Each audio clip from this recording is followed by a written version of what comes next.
Welcome to Library for Life. Here you'll find a wide variety of audiobooks across different categories, perfect for learning or relaxing before bedtime. Support us by hitting the like button and subscribing to stay updated with our latest releases. The Science of Getting Rich by Wallace D. Wattles. Preface. This book is pragmatical, not philosophical, a practical manual, not a treatise upon theories. It is intended for the men and women whose most pressing need is for money, who wish to get rich first and philosophize afterward. It is for those who have, so far, found neither the time, the means, nor the opportunity to go deeply into the study of metaphysics, but who want results, and who are willing to take the conclusions of science as a basis for action, without going into all the processes by which those conclusions were reached. It is expected that the reader will take the fundamental statements upon faith, just as he would take statements concerning a law of electrical action if they were promulgated by a Marconi or an Edison, and taking the statements upon faith that he will prove their truth by acting upon them without fear or hesitation. Every man or woman who does this will certainly get rich, for the science herein applied is an exact science, and failure is impossible. For the benefit, however, of those who wish to investigate philosophical theories, and so secure a logical basis for faith, I will here cite certain authorities. The monistic theory of the universe, the theory that one is all and that all is one, that one substance manifests itself as the seeming many elements of the material world, is of Hindu origin, and has been gradually winning its way into the thought of the Western world for 200 years. It is the foundation of all the Oriental philosophies, and of those of Descartes, Spinoza, Leibniz, Schopenhauer, Hegel, and Emerson. The reader who would dig to the philosophical foundations is advised to read Hegel and Emerson, and he will do well to read The Eternal News, a very excellent pamphlet published by J.J. Brown, 300 Cathcart Road, Gulvenhill, Glasgow, Scotland. He may also find some help in a series of articles written by the author, which were published in Nautilus, Holyoke, Massachusetts, during the spring and summer of 1909, under the title, What is Truth? In writing this book, I have sacrificed all other considerations to plainness and simplicity of style, so that all might understand. The plan of action laid down herein was deduced from the conclusions of philosophy. It has been thoroughly tested and bears the supreme test of practical experiment. It works. If you wish to know how the conclusions were arrived at, read the writings of the authors mentioned above. And if you wish to reap the fruits of their philosophies in actual practice, read this book, and do exactly as it tells you to do. The Author. End of Preface. Chapter 1. The Right to be Rich. Whatever may be said in praise of poverty, the fact remains that it is not possible to live a really complete or successful life unless one is rich. No man can rise to his greatest possible height in talent or soul development unless he has plenty of money. For to unfold the soul and to develop talent, he must have many things to use, and he cannot have these things unless he has money to buy them with. Man develops in mind, soul, and body by making use of things, and society is so organized that man must have money in order to become the possessor of things. Therefore, the basis of all advancement for man must be the science of getting rich. The object of all life is development, and everything that lives has an inalienable right to all the development it is capable of attaining. Man's right to life means his right to have the free and unrestricted use of all the things which may be necessary to his fullest mental, spiritual, and physical unfoldment. Or, in other words, his right to be rich. In this book, I shall not speak of riches in a figurative way. To be really rich does not mean to be satisfied or contented with a little. No man ought to be satisfied with a little if he is capable of using and enjoying more. The purpose of nature is the advancement and unfoldment of life, and every man should have all that can contribute to the power, elegance, beauty, and richness of life. To be content with less is sinful. The man who owns all he wants for the living of all the life he is capable of living is rich, and no man who has not plenty of money can have all he wants.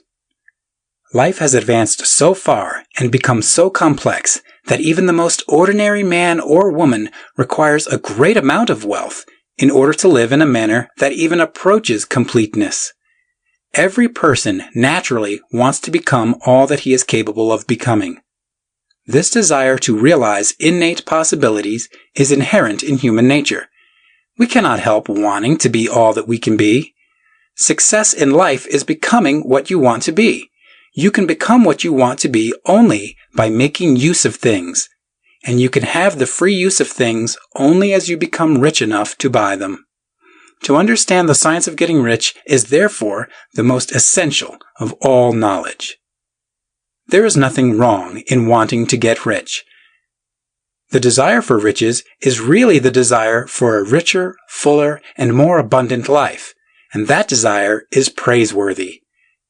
The man who does not desire to live more abundantly is abnormal, and so the man who does not desire to have money enough to buy all he wants is abnormal. There are three motives for which we live. We live for the body, we live for the mind, and we live for the soul. No one of these is better or holier than the other. All are alike desirable, and no one of the three, body, mind, or soul, can live fully if either of the others is cut short of full life and expression. It is not right or noble to live only for the soul and deny mind or body. And it is wrong to live for the intellect and deny body and soul. We are all acquainted with the loathsome consequence of living for the body and denying both mind and soul. And we see that real life means the complete expression of all that man can give forth through body, mind, and soul. Whatever he may say, no man can be really happy or satisfied unless his body is living fully in every function, and unless the same is true of his mind and his soul. Wherever there is unexpressed possibility or function not performed, there is unsatisfied desire. Desire is possibility seeking expression, or function seeking performance. Man cannot live fully in body without good food, comfortable clothing, and warm shelter, and without freedom from excessive toil. Rest and recreation are also necessary to his physical life. He cannot live fully in mind without books and time to study them, without opportunity for travel and observation, or without intellectual companionship. To live fully in mind, he must have intellectual recreations and must surround himself with all the objects of art and beauty he is capable of using and appreciating. To live fully in soul, man must have love, and love is denied expression by poverty. Man's highest happiness is found in the bestowal of benefits on those he loves. Love finds its most natural and spontaneous expression in giving. The man who has nothing to give cannot fill his place as a husband or father, as a citizen or as a man. It is in the use of material things that man finds full life for his body, develops his mind, and unfolds his soul. It is therefore of supreme importance to him that he should be rich. It is perfectly right that you should desire to be rich. If you are a normal man or woman, you cannot help doing so. It is perfectly right that you should give your best attention to the science of getting rich, for it is the noblest and most necessary of all studies. If you neglect this study, you are derelict in your duty to yourself, to God, and to humanity. For you can render God and humanity no greater service than to make the most of yourself. End of Chapter 1. Chapter 2 of The Science of Getting Rich by Wallace D. Wattles. There is a science of getting rich. There is a science of getting rich, and it is an exact science. Like algebra or arithmetic, there are certain laws which govern the process of acquiring riches. Once these laws are learned and obeyed by any man, he will get rich with mathematical certainty. The ownership of money and property comes as a result of doing things in a certain way. Those who do things in this certain way, whether on purpose or accidentally, get rich, while those who do not do things in this certain way, no matter how hard they work or how able they are, remain poor. It is a natural law that like causes always produce like effects, and, therefore, any man or woman who learns to do things in this certain way will infallibly get rich. That the above statement is true is shown by the following facts. Getting rich is not a matter of environment, for if it were, all the people in certain neighborhoods would become wealthy. The people of one city would all be rich, while those of other towns would all be poor. Or the inhabitants of one state would roll in wealth, while those of an adjoining state would be in poverty. But everywhere we see rich and poor living side by side in the same environment, and often engaged in the same vocations. When two men are in the same locality and in the same business, and one gets rich while the other remains poor, it shows that getting rich is not, primarily, a matter of environment. Some environments may be more favorable than others, but when two men in the same business are in the same neighborhood and one gets rich while the other fails, it indicates that getting rich is the result of doing things in a certain way. And further, the ability to do things in this certain way is not due solely to the possession of talent, for many people who have great talent remain poor, while others who have very little talent get rich. Studying the people who have got rich, we find that they are an average lot in all respects, having no greater talents and abilities than other men. It is evident that they do not get rich because they possess talents and abilities that other men have not, but because they happen to do things in a certain way. Getting rich is not the result of saving or thrift. Many very penurious people are poor, while free spenders often get rich. Nor is getting rich due to doing things which others fail to do. For two men in the same business often do exactly the same things, and one gets rich while the other remains poor or becomes a bankrupt. From all these things, we must come to the conclusion that getting rich is the result of doing things in a certain way. If getting rich is the result of doing things in a certain way, and if like causes always produce like effects, then any man or woman who can do things in that way can become rich, and the whole matter is brought within the domain of exact science. The question arises here whether this certain way may not be so difficult that only a few may follow it. This cannot be true, as we have seen, so far as natural ability is concerned. Talented people get rich, and blockheads get rich. Intellectually brilliant people get rich, and very stupid people get rich. Physically strong people get rich, and weak and sickly people get rich. Some degree of ability to think and understand is, of course, essential. But insofar as natural ability is concerned, any man or woman who has sense enough to read and understand these words can certainly get rich. Also, we have seen that it is not a matter of environment. Location counts for something. One would not go to the heart of the Sahara and expect to do successful business. Getting rich involves the necessity of dealing with men and of being where there are people to deal with. And if these people are inclined to deal in the way you want to deal, so much the better. But that is about as far as environment goes. If anybody else in your town can get rich, so can you. And if anybody else in your state can get rich, so can you. Again, it is not a matter of choosing some particular business or profession. People get rich in every business and in every profession, while their next-door neighbors, in the same vocation, remain in poverty. It is true that you will do best in a business which you like, and which is congenial to you, and if you have certain talents which are well developed, you will do best in a business which calls for the exercise of those talents. Also, you will do best in a business which is suited to your locality.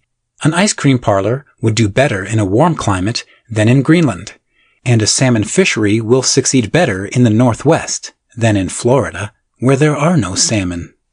But, aside from these general limitations, getting rich is not dependent upon your engaging in some particular business, but upon your learning to do things in a certain way. If you are now in business, and anybody else in your locality is getting rich in the same business, while you are not getting rich, it is because you are not doing things in the same way that the other person is doing them. No one is prevented from getting rich by lack of capital. True, as you get capital, the increase becomes more easy and rapid, but one who has capital is already rich and does not need to consider how to become so. No matter how poor you may be, if you begin to do things in a certain way, you will begin to get rich, and you will begin to have capital. The getting of capital is a part of the process of getting rich, and it is a part of the result which invariably follows the doing of things in the certain way. You may be the poorest man on the continent, and be deeply in debt. You may have neither friends, influence, nor resources, but if you begin to do things in this way, you must infallibly begin to get rich. For like causes must produce like effects. If you have no capital, you can get capital. If you are in the wrong business, you can get into the right business. If you are in the wrong location, you can go to the right location. And you can do so by beginning in your present business and in your present location to do things in the certain way which causes success. End of Chapter 2. Chapter 3 of The Science of Getting Rich by Wallace D. Wattles. Is opportunity monopolized? No man is kept poor because opportunity has been taken away from him, because other people have monopolized the wealth and have put a fence around it. You may be shut off from engaging in business in certain lines, but there are other channels open to you. Probably it would be hard for you to get control of any of the great railroad systems. That field is pretty well monopolized. But the electric railway business is still in its infancy and offers plenty of scope for enterprise. And it will be but a very few years until traffic and transportation through the air will become a great industry, and in all its branches will give employment to hundreds of thousands and perhaps to millions of people. Why not turn your attention to the development of aerial transportation instead of competing with J.J. Hill and others for a chance in the steam railway world? It is quite true that if you are a workman in the employ of the Steel Trust, you have very little chance of becoming the owner of the plant in which you work. But it is also true that if you will commence to act in a certain way, you can soon leave the employ of the Steel Trust. You can buy a farm of from 10 to 40 acres and engage in business as a producer of foodstuffs. There is great opportunity at this time for men who will live upon small tracts of land and cultivate the same intensively. Such men will certainly get rich. You may say that it is impossible for you to get the land, but I am going to prove to you that it is not impossible, and that you can certainly get a farm if you will go to work in a certain way. At different periods, the tide of opportunity sets in different directions, according to the needs of the whole, and the particular stage of social evolution which has been reached. At present, in America, it is setting toward agriculture and the allied industries and professions. Today, opportunity is open before the farmer in his line more than before the factory worker in his line. It is open before the businessman who supplies the farmer more than before the one who supplies the factory worker, and before the professional man who waits upon the farmer more than before the one who serves the working class. There is abundance of opportunity for the man who will go with the tide instead of trying to swim against it. So the factory workers, either as individuals or as a class, are not deprived of opportunity. The workers are not being kept down by their masters. They are not being ground by the trusts and combinations of capital. As a class, they are where they are because they do not do things in a certain way. If the workers of America chose to do so, they could follow the example of their brothers in Belgium and other countries and establish great department stores and cooperative industries. They could elect men of their own class to office, and pass laws favoring the development of such cooperative industries, and in a few years they could take peaceable possession of the industrial field. The working class may become the master class whenever they will begin to do things in a certain way. The law of wealth is the same for them as it is for all others. This they must learn, and they will remain where they are as long as they continue to do as they do. The individual worker, however, is not held down by the ignorance or the mental slothfulness of his class. He can follow the tide of opportunity to riches, and this book will tell him how. No one is kept in poverty by a shortness in the supply of riches. There is more than enough for all. A palace as large as the Capitol at Washington might be built for every family on earth from the building material in the United States alone. And under intensive cultivation, this country would produce wool, cotton, linen, and silk enough to clothe each person in the world finer than Solomon was arrayed in all his glory, together with food enough to feed them all luxuriously. The visible supply is practically inexhaustible, and the invisible supply really is inexhaustible. Everything you see on earth is made from one original substance, out of which all things proceed.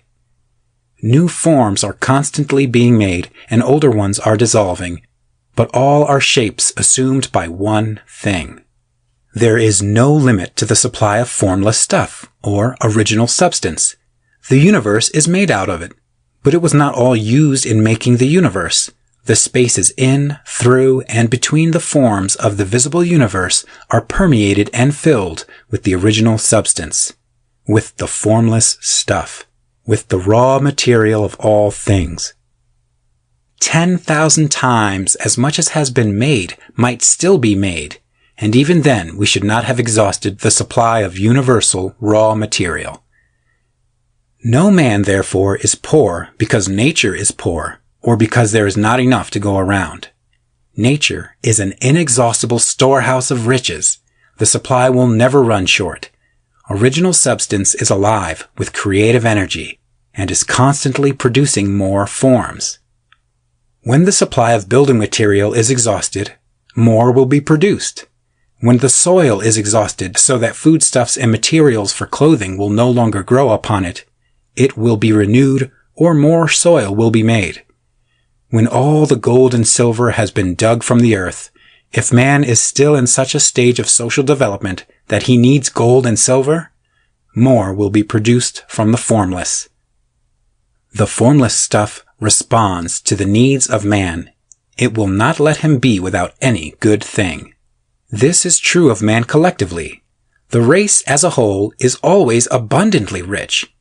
And if individuals are poor, it is because they do not follow the certain way of doing things which makes the individual man rich.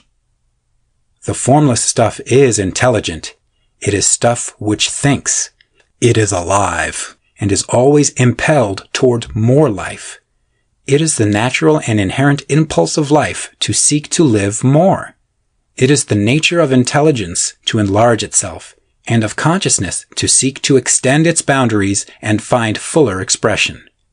The universe of forms has been made by formless living substance, throwing itself into form in order to express itself more fully. The universe is a great living presence, always moving inherently toward more life and fuller functioning. Nature is formed for the advancement of life. Its impelling motive is the increase of life. For this cause, everything which can possibly minister to life is bountifully provided. There can be no lack unless God is to contradict himself and nullify his own works.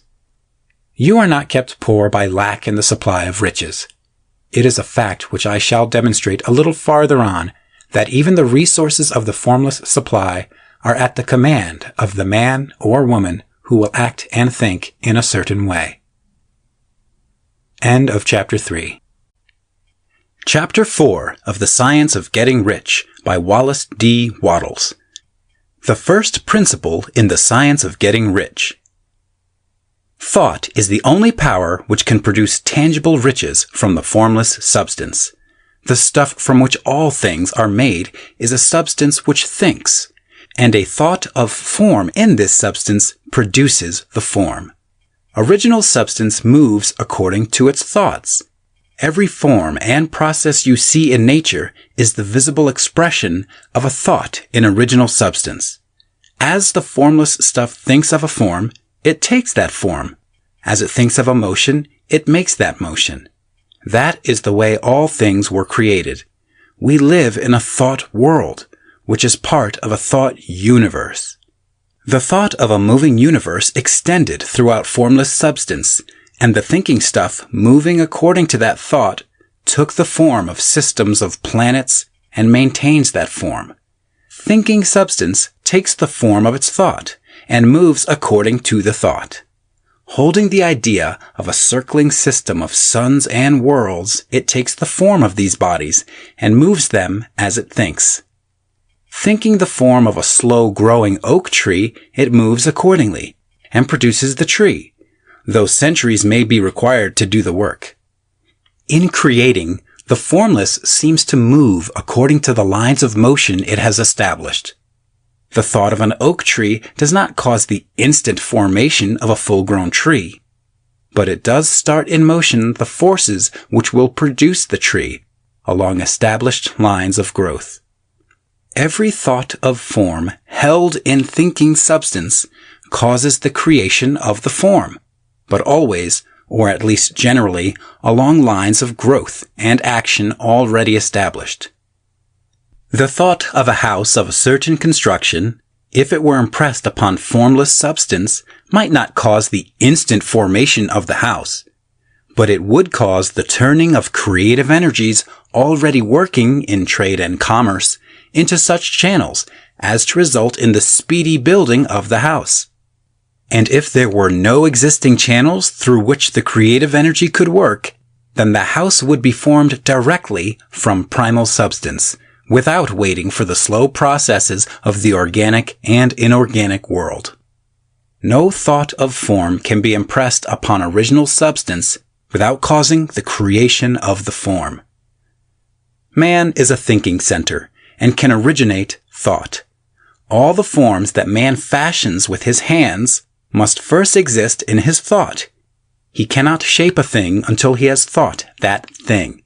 And so far, man has confined his efforts wholly to the work of his hands. He has applied manual labor to the world of forms, seeking to change or modify those already existing. He has never thought of trying to cause the creation of new forms by impressing his thoughts upon formless substance. When man has a thought form, he takes material from the forms of nature and makes an image of the form which is in his mind. He has, so far, made little or no effort to cooperate with formless intelligence, to work with the Father. He has not dreamed that he can do what he seeth the Father doing. Man reshapes and modifies existing forms by manual labor. He has given no attention to the question whether he may not produce things from formless substance by communicating his thoughts to it. We propose to prove that he may do so, to prove that any man or woman may do so, and to show how. As our first step, we must lay down 3 fundamental propositions.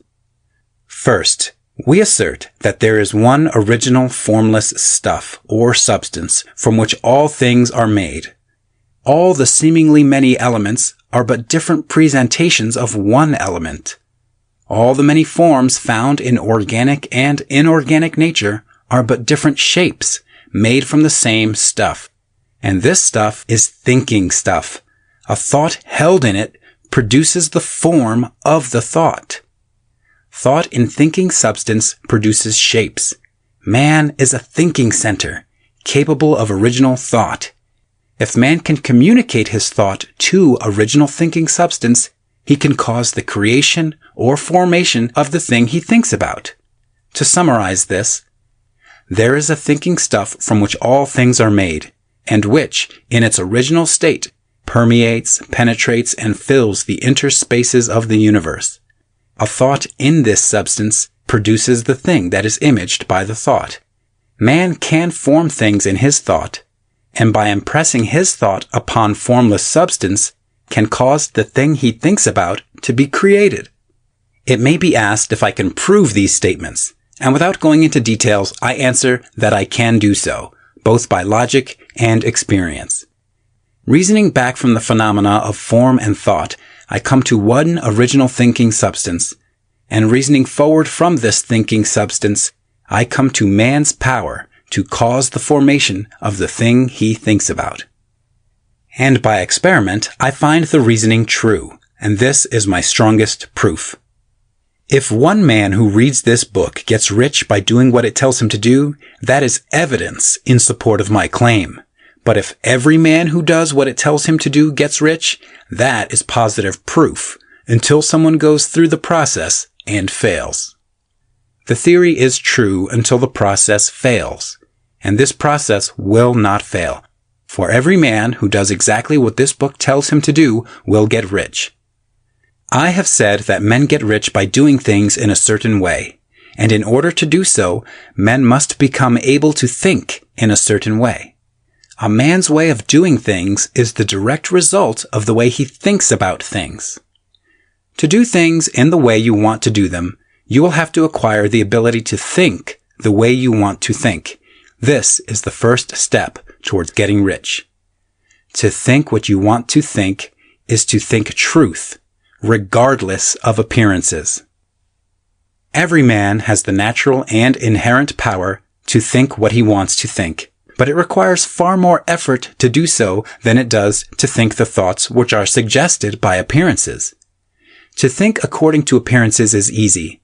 To think truth, regardless of appearances, is laborious and requires the expenditure of more power than any other work man is called upon to perform. There is no labor from which most people shrink as they do from that of sustained and consecutive thought. It is the hardest work in the world. This is especially true when truth is contrary to appearances. Every appearance in the visible world tends to produce a corresponding form in the mind which observes it, and this can only be prevented by holding the thought of the truth. To look upon the appearance of disease will produce the form of disease in your own mind, and ultimately in your body, unless you hold the thought of the truth, which is that there is no disease. It is only an appearance, and the reality is health. To look upon the appearances of poverty will produce corresponding forms in your own mind, unless you hold to the truth that there is no poverty. There is only abundance. To think health when surrounded by the appearances of disease, or to think riches when in the midst of appearance of poverty requires power. But he who acquires this power becomes a master mind. He can conquer fate. He can have what he wants. This power can only be acquired by getting hold of the basic fact which is behind all appearances, and that fact is that there is one thinking substance from which and by which all things are made. Then we must grasp the truth that every thought held in this substance becomes a form, and that man can so impress his thoughts upon it as to cause them to take form and become visible things. When we realize this, we lose all doubt and fear, for we know that we can create what we want to create. We can get what we want to have, and become what we want to be. As a first step toward getting rich, you must believe the 3 fundamental statements given previously in this chapter, and in order to emphasize them, I repeat them here. There is a thinking stuff from which all things are made, and which, in its original state, permeates, penetrates, and fills the interspaces of the universe. A thought in this substance produces the thing that is imaged by the thought. Man can form things in his thought, and by impressing his thought upon formless substance can cause the thing he thinks about to be created. You must lay aside all other concepts of the universe than this monistic one, and you must dwell upon this until it is fixed in your mind and has become your habitual thought. Read these creed statements over and over again. Fix every word upon your memory, and meditate upon them until you firmly believe what they say. If a doubt comes to you, cast it aside as a sin. Do not listen to arguments against this idea. Do not go to churches or lectures where a contrary concept of things is taught or preached. Do not read magazines or books which teach a different idea. If you get mixed up in your faith, all your efforts will be in vain. Do not ask why these things are true, nor speculate as to how they can be true. Simply take them on trust. The science of getting rich begins with the absolute acceptance of this faith. End of Chapter 4. Chapter 5 of The Science of Getting Rich by Wallace D. Wattles. Increasing Life. You must get rid of the last vestige of the old idea that there is a deity whose will it is that you should be poor, or whose purpose may be served by keeping you in poverty. The intelligent substance which is all, and in all, and which lives in all, and lives in you, is a consciously living substance. Being a consciously living substance, it must have the natural and inherent desire of every living intelligence for increase of life. Every living thing must continually seek for the enlargement of its life, because life, in the mere act of living, must increase itself. A seed, dropped into the ground, springs into activity, and in the act of living, produces 100 more seeds. Life, by living, multiplies itself. It is forever becoming more. It must do so if it continues to be at all. Intelligence is under this same necessity for continuous increase. Every thought we think makes it necessary for us to think another thought. Consciousness is continually expanding. Every fact we learn leads us to the learning of another fact. Knowledge is continually increasing. Every talent we cultivate brings to the mind the desire to cultivate another talent. We are subject to the urge of life, seeking expression, whichever drives us on to know more, to do more, and to be more. In order to know more, do more, and be more, we must have more. We must have things to use, for we learn and do and become only by using things. We must get rich so that we can live more.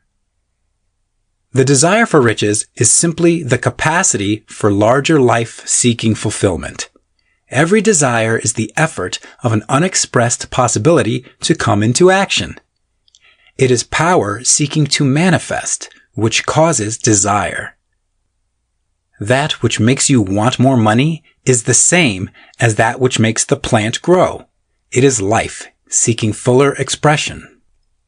The one living substance must be subject to this inherent law of all life. It is permeated with the desire to live more. That is why it is under the necessity of creating things. The one substance desires to live more in you, hence it wants you to have all the things you can use. It is the desire of God that you should get rich. He wants you to get rich because he can express himself better through you if you have plenty of things to use in giving him expression. He can live more in you if you have unlimited command of the means of life. The universe desires you to have everything you want to have. Nature is friendly to your plans. Everything is naturally for you. Make up your mind that this is true. It is essential, however, that your purpose should harmonize with the purpose that is in all. You must want real life, not mere pleasure or sensual gratification.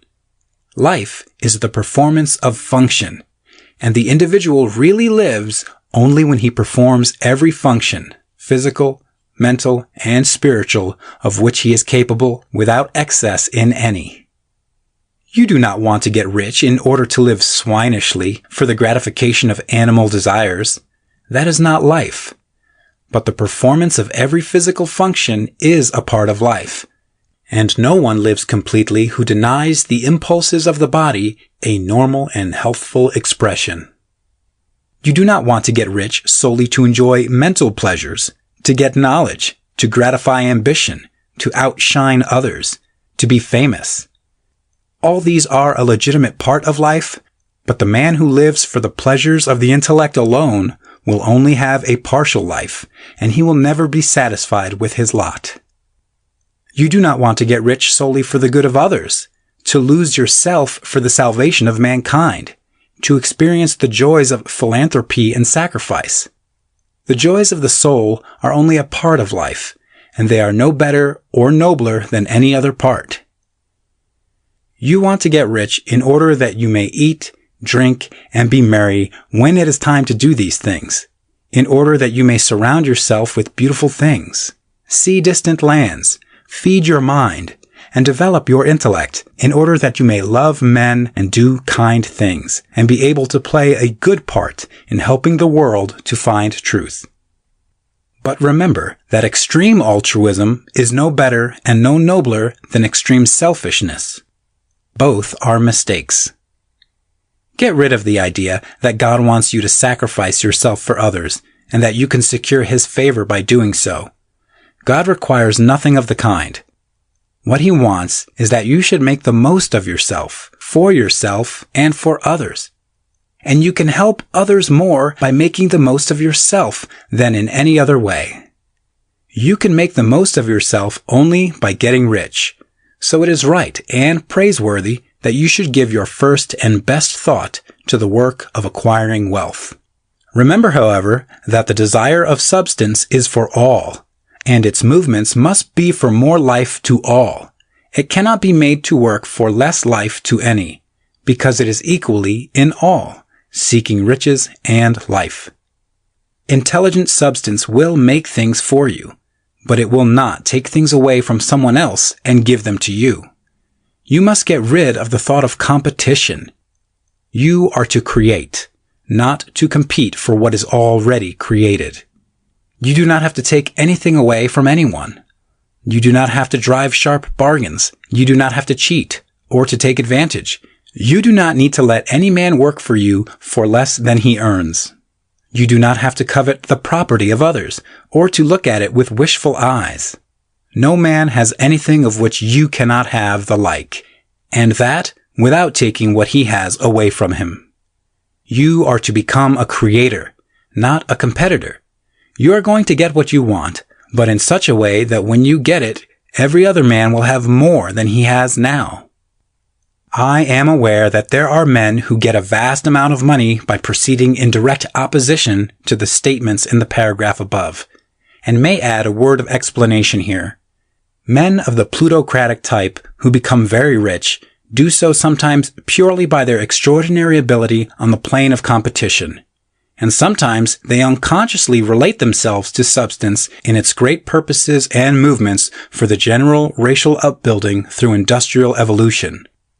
Rockefeller, Carnegie, Morgan, et al. Have been the unconscious agents of the Supreme in the necessary work of systematizing and organizing productive industry, and in the end their work will contribute immensely toward increased life for all. Their day is nearly over. They have organized production, and will soon be succeeded by the agents of the multitude who will organize the machinery of distribution. The multimillionaires are like the monster reptiles of the prehistoric eras. They play a necessary part in the evolutionary process, but the same power which produced them will dispose of them. And it is well to bear in mind that they have never been really rich. A record of the private lives of most of this class will show that they have really been the most abject and wretched of the poor. Riches secured on the competitive plane are never satisfactory and permanent. They are yours today and another's tomorrow. Remember, if you are to become rich in a scientific and certain way, you must rise entirely out of the competitive thought. You must never think for a moment that the supply is limited. Just as soon as you begin to think that all the money is being cornered and controlled by bankers and others, and that you must exert yourself to get laws passed to stop this process and so on, in that moment you drop into the competitive mind, and your power to cause creation is gone for the time being. And what is worse, you will probably arrest the creative movements you have already instituted. Know that there are countless millions of dollars worth of gold in the mountains of the earth, not yet brought to light. And know that if there were not, more would be created from thinking substance to supply your needs. Know that the money you need will come, even if it is necessary for 1,000 men to be led to the discovery of new gold mines tomorrow. Never look at the visible supply. Look always at the limitless riches in formless substance, and know that they are coming to you as fast as you can receive and use them. Nobody, by cornering the visible supply, can prevent you from getting what is yours. So never allow yourself to think for an instant that all the best building spots will be taken before you get ready to build your house, unless you hurry. Never worry about the trusts and combines and get anxious for fear they will soon come to own the whole earth. Never get afraid that you will lose what you want because some other person beats you to it. That cannot possibly happen. You are not seeking anything that is possessed by anybody else. You are causing what you want to be created from formless substance, and the supply is without limits. Stick to the formulated statement. There is a thinking stuff from which all things are made, and which, in its original state, permeates, penetrates, and fills the interspaces of the universe. A thought in this substance produces the thing that is imaged by the thought. Man can form things in his thought, and by impressing his thought upon formless substance, can cause the thing he thinks about to be created. End of Chapter 5. Chapter 6 of The Science of Getting Rich by Wallace D. Wattles. How riches come to you. When I say that you do not have to drive sharp bargains, I do not mean that you do not have to drive any bargains at all, or that you are above the necessity for having any dealings with your fellow men. I mean that you will not need to deal with them unfairly. You do not have to get something for nothing, but can give to every man more than you take from him. You cannot give every man more in cash market value than you take from him, but you can give him more in use value than the cash value of the thing you take from him. The paper, ink, and other material in this book may not be worth the money you paid for it, but if the ideas suggested by it bring you thousands of dollars, you have not been wronged by those who sold it to you. They have given you a great use value for a small cash value. Let us suppose that I own a picture by one of the great artists, which, in any civilized community, is worth thousands of dollars. I take it to Baffin Bay, and by salesmanship induce an Eskimo to give a bundle of furs worth $500 for it. I have really wronged him, for he has no use for the picture. It has no use value to him. It will not add to his life. But suppose I give him a gun worth $50 for his furs. Then he has made a good bargain. He has use for the gun. It will get him many more furs and much food. It will add to his life in every way. It will make him rich. When you rise from the competitive to the creative plane, you can scan your business transactions very strictly. And if you are selling any man anything which does not add more to his life than the thing he gives you in exchange, you can afford to stop it. You do not have to beat anybody in business. And if you are in a business which does beat people, get out of it at once. Give every man more in use value than you take from him in cash value. Then you are adding to the life of the world by every business transaction. If you have people working for you, you must take from them more in cash value than you pay them in wages. But you can so organize your business that it will be filled with the principle of advancement, and so that each employee who wishes to do so may advance a little every day. You can make your business do for your employees what this book is doing for you. You can so conduct your business that it will be a sort of ladder by which every employee who will take the trouble may climb to riches himself. And given the opportunity, if he will not do so, it is not your fault. And finally, because you are to cause the creation of your riches from formless substance which permeates all your environment, it does not follow that they are to take shape from the atmosphere and come into being before your eyes. If you want a sewing machine, for instance, I do not mean to tell you that you are to impress the thought of a sewing machine on thinking substance until the machine is formed without hands, in the room where you sit, or elsewhere. But if you want a sewing machine, hold the mental image of it with the most positive certainty that it is being made, or is on its way to you.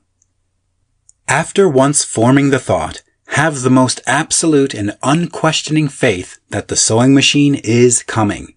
Never think of it or speak of it in any other way than as being sure to arrive. Claim it as already yours. It will be brought to you by the power of the supreme intelligence acting upon the minds of men. If you live in Maine, it may be that a man will be brought from Texas or Japan to engage in some transaction which will result in your getting what you want. If so, the whole matter will be as much to that man's advantage as it is to yours.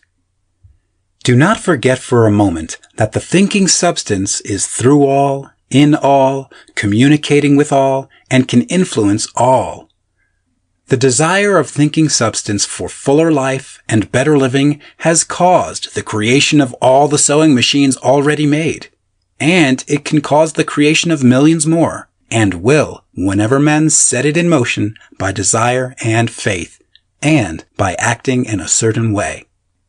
You can certainly have a sewing machine in your house, and it is just as certain that you can have any other thing or things which you want, and which you will use for the advancement of your own life and the lives of others. You need not hesitate about asking largely. It is your Father's pleasure to give you the kingdom, said Jesus. Original substance wants to live all that is possible in you, and wants you to have all that you can or will use for the living of the most abundant life. If you fix upon your consciousness the fact that the desire you feel for the possession of riches is one with the desire of omnipotence for more complete expression, your faith becomes invincible. Once I saw a little boy sitting at a piano and vainly trying to bring harmony out of the keys, and I saw that he was grieved and provoked by his inability to play real music. I asked him the cause of his vexation, and he answered, "I can feel the music in me, but I can't make my hands go right." The music in him was the urge of original substance containing all the possibilities of all life. All that there is of music was seeking expression through the child. God, the one substance, is trying to live and do and enjoy things through humanity. He is saying, I want hands to build wonderful structures, to play divine harmonies, to paint glorious pictures. I want feet to run my errands, eyes to see my beauties, tongues to tell mighty truths and to sing marvelous songs, and so on. All that there is of possibility is seeking expression through men. God wants those who can play music to have pianos and every other instrument, and to have the means to cultivate their talents to the fullest extent. He wants those who can appreciate beauty to be able to surround themselves with beautiful things. He wants those who can discern truth to have every opportunity to travel and observe. He wants those who can appreciate dress to be beautifully clothed, and those who can appreciate good food to be luxuriously fed. He wants all these things because it is himself that enjoys and appreciates them. It is God who wants to play and sing and enjoy beauty and proclaim truth and wear fine clothes and eat good foods. It is God that worketh in you to will and to do, said Paul. The desire you feel for riches is the infinite, seeking to express himself in you as he sought to find expression in the little boy at the piano. So you need not hesitate to ask largely.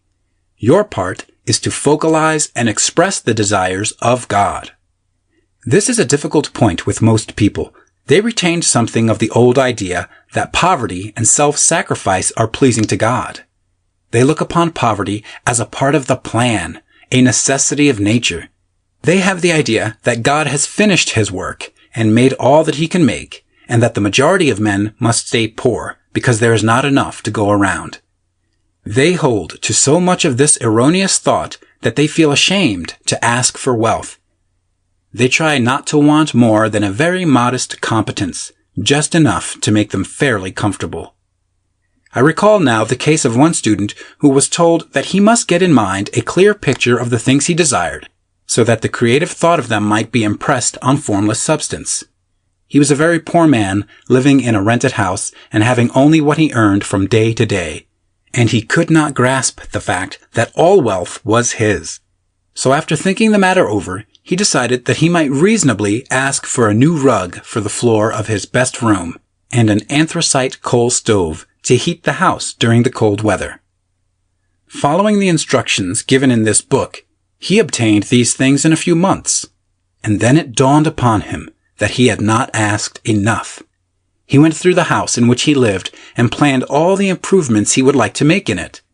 He mentally added a bay window here and a room there until it was complete in his mind as his ideal home, and then he planned its furnishings. Holding the whole picture in his mind, he began living in the certain way and moving toward what he wanted, and he owns the house now and is rebuilding it after the form of his mental image. And now, with still larger faith, he is going on to get greater things. It has been unto him according to his faith, and it is so with you and with all of us. End of Chapter 6. Chapter 7 of The Science of Getting Rich by Wallace D. Wattles. Gratitude. The illustrations given in the last chapter will have conveyed to the reader the fact that the first step toward getting rich is to convey the idea of your wants to the formless substance. This is true, and you will see that in order to do so, it becomes necessary to relate yourself to the formless intelligence in a harmonious way. To secure this harmonious relation is a matter of such primary and vital importance that I shall give some space to its discussion here, and give you instructions which, if you will follow them, will be certain to bring you into perfect unity of mind with God. The whole process of mental adjustment and atonement can be summed up in one word: gratitude. First, you believe that there is one intelligent substance from which all things proceed. Second, you believe that this substance gives you everything you desire. And third, you relate yourself to it by a feeling of deep and profound gratitude. Many people who order their lives rightly in all other ways are kept in poverty by their lack of gratitude. Having received one gift from God, they cut the wires which connect them with Him by failing to make acknowledgement. It is easy to understand that the nearer we live to the source of wealth, the more wealth we shall receive. And it is easy also to understand that the soul that is always grateful lives in closer touch with God than the one which never looks to Him in thankful acknowledgement. The more gratefully we fix our minds on the Supreme when good things come to us, the more good things we will receive, and the more rapidly they will come. And the reason simply is that the mental attitude of gratitude draws the mind into closer touch with the source from which the blessings come. If it is a new thought to you that gratitude brings your whole mind into closer harmony with the creative energies of the universe, consider it well, and you will see that it is true. The good things you already have come to you along the line of obedience to certain laws. Gratitude will lead your mind out along the ways by which things come, and it will keep you in close harmony with creative thought and prevent you from falling into competitive thought. Gratitude alone can keep you looking toward the all and prevent you from falling into the error of thinking of the supply as limited, and to do that would be fatal to your hopes. There is a law of gratitude, and it is absolutely necessary that you should observe the law if you are to get the results you seek. The law of gratitude is the natural principle that action and reaction are always equal and in opposite directions. The grateful outreaching of your mind in thankful praise to the Supreme is a liberation or expenditure of force.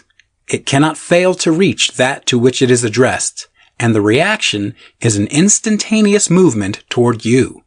Draw nigh unto God, and He will draw nigh unto you. That is a statement of psychological truth.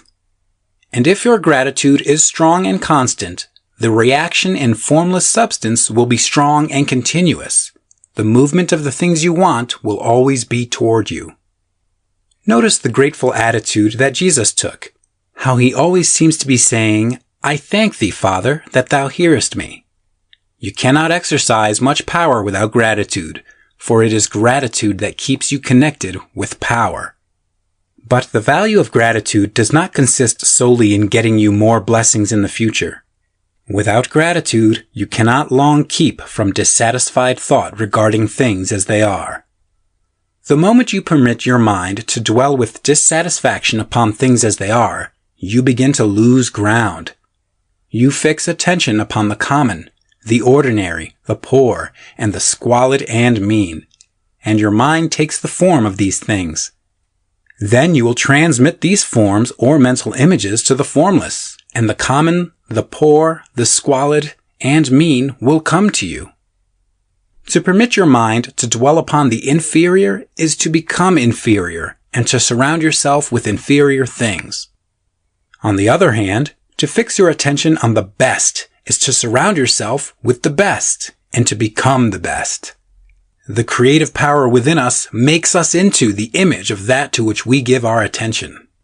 We are thinking substance, and thinking substance always takes the form of that which it thinks about.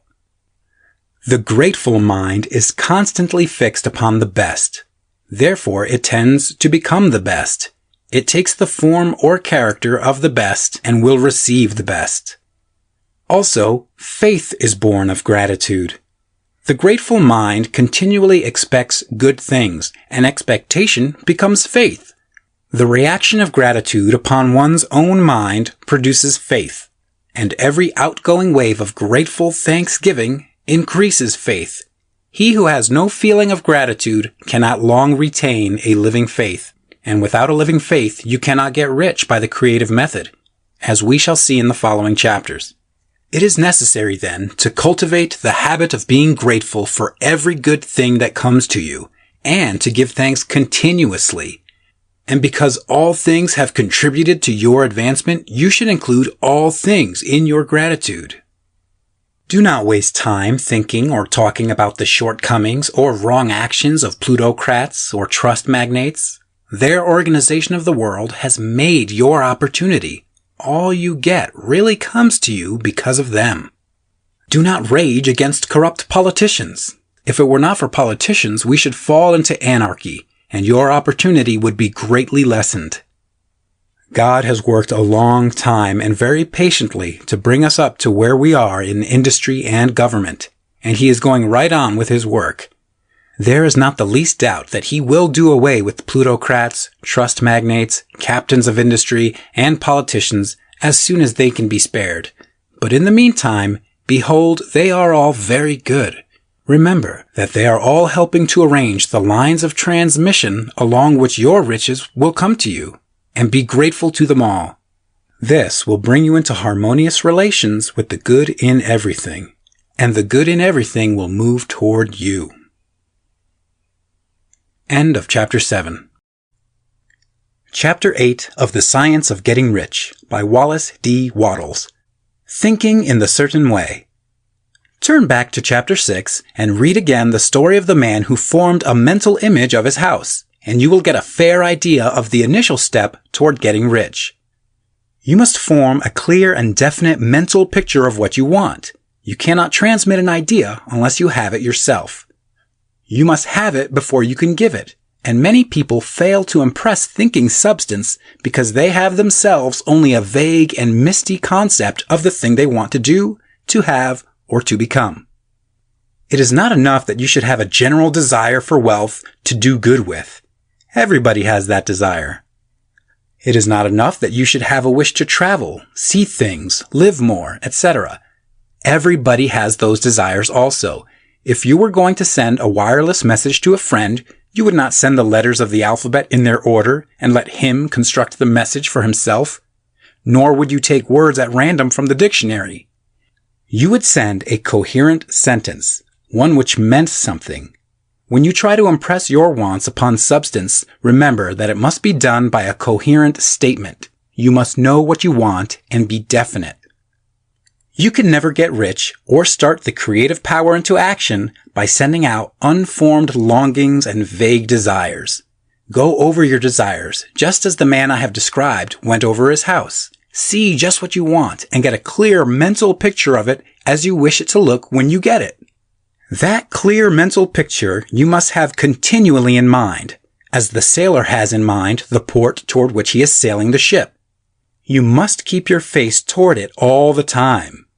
You must no more lose sight of it than the steersman loses sight of the compass. It is not necessary to take exercises in concentration, nor to set apart special times for prayer and affirmation, nor to go into the silence, nor to do occult stunts of any kind. These things are well enough, but all you need is to know what you want and to want it badly enough so that it will stay in your thoughts. Spend as much of your leisure time as you can in contemplating your picture. But no one needs to take exercises to concentrate his mind on a thing which he really wants. It is the things you do not really care about which require effort to fix your attention upon them. And unless you really want to get rich, so that the desire is strong enough to hold your thoughts directed to the purpose, as the magnetic pole holds the needle of the compass, it will hardly be worthwhile for you to try to carry out the instructions given in this book. The methods herein set forth are for people whose desire for riches is strong enough to overcome mental laziness and the love of ease and make them work. The more clear and definite you make your picture then, and the more you dwell upon it, bringing out all its delightful details, the stronger your desire will be. And the stronger your desire, the easier it will be to hold your mind fixed upon the picture of what you want. Something more is necessary, however, than merely to see the picture clearly. If that is all you do, you are only a dreamer and will have little or no power for accomplishment. Behind your clear vision must be the purpose to realize it, to bring it out in tangible expression. And behind this purpose must be an invincible and unwavering faith that the thing is already yours, that it is at hand, and you have only to take possession of it. Live in the new house mentally until it takes form around you physically. In the mental realm, enter at once into full enjoyment of the things you want. Whatsoever things ye ask for when ye pray, believe that ye receive them, and ye shall have them, said Jesus. See the things you want as if they were actually around you all the time. See yourself as owning and using them. Make use of them in imagination, just as you will use them when they are your tangible possessions. Dwell upon your mental picture until it is clear and distinct, and then take the mental attitude of ownership toward everything in that picture. Take possession of it in mind, in the full faith that it is actually yours. Hold to this mental ownership. Do not waver for an instant in the faith that it is real. And remember what was said in a preceding chapter about gratitude. Be as thankful for it all the time as you expect to be when it has taken form. The man who can sincerely thank God for the things which as yet he owns only in imagination has real faith. He will get rich. He will cause the creation of whatsoever he wants. You do not need to pray repeatedly for the things you want. It is not necessary to tell God about it every day. Use not vain repetitions as the heathen do, said Jesus to his pupils, for your Father knoweth that ye have need of these things before ye ask him. Your part is to intelligently formulate your desire for the things which make for a larger life, and to get these desires arranged into a coherent whole, and then to impress this whole desire upon the formless substance, which has the power and the will to bring you what you want. You do not make this impression by repeating strings of words. You make it by holding the vision with unshakable purpose to attain it, and with steadfast faith that you do attain it. The answer to prayer is not according to your faith while you are talking, but according to your faith while you are working.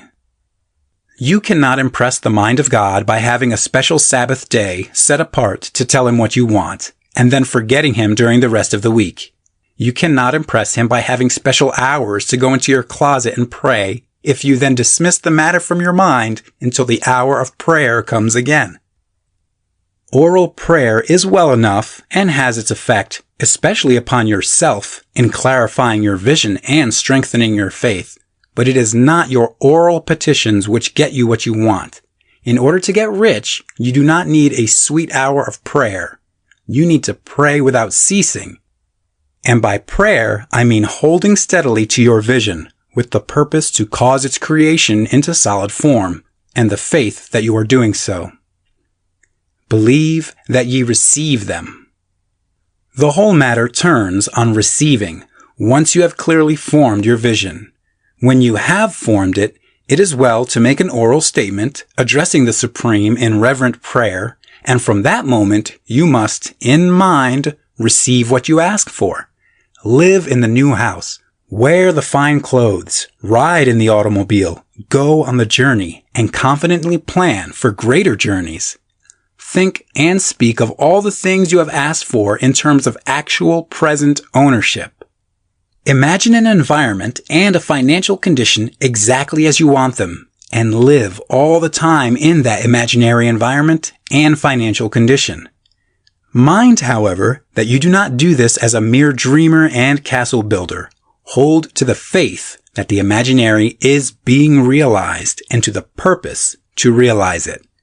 Remember that it is faith and purpose in the use of the imagination which make the difference between the scientist and the dreamer. And having learned this fact, it is here that you must learn the proper use of the will. End of Chapter 8. Chapter 9 of The Science of Getting Rich by Wallace D. Wattles. How to use the will. To set about getting rich in a scientific way, you do not try to apply your willpower to anything outside of yourself. You have no right to do so anyway.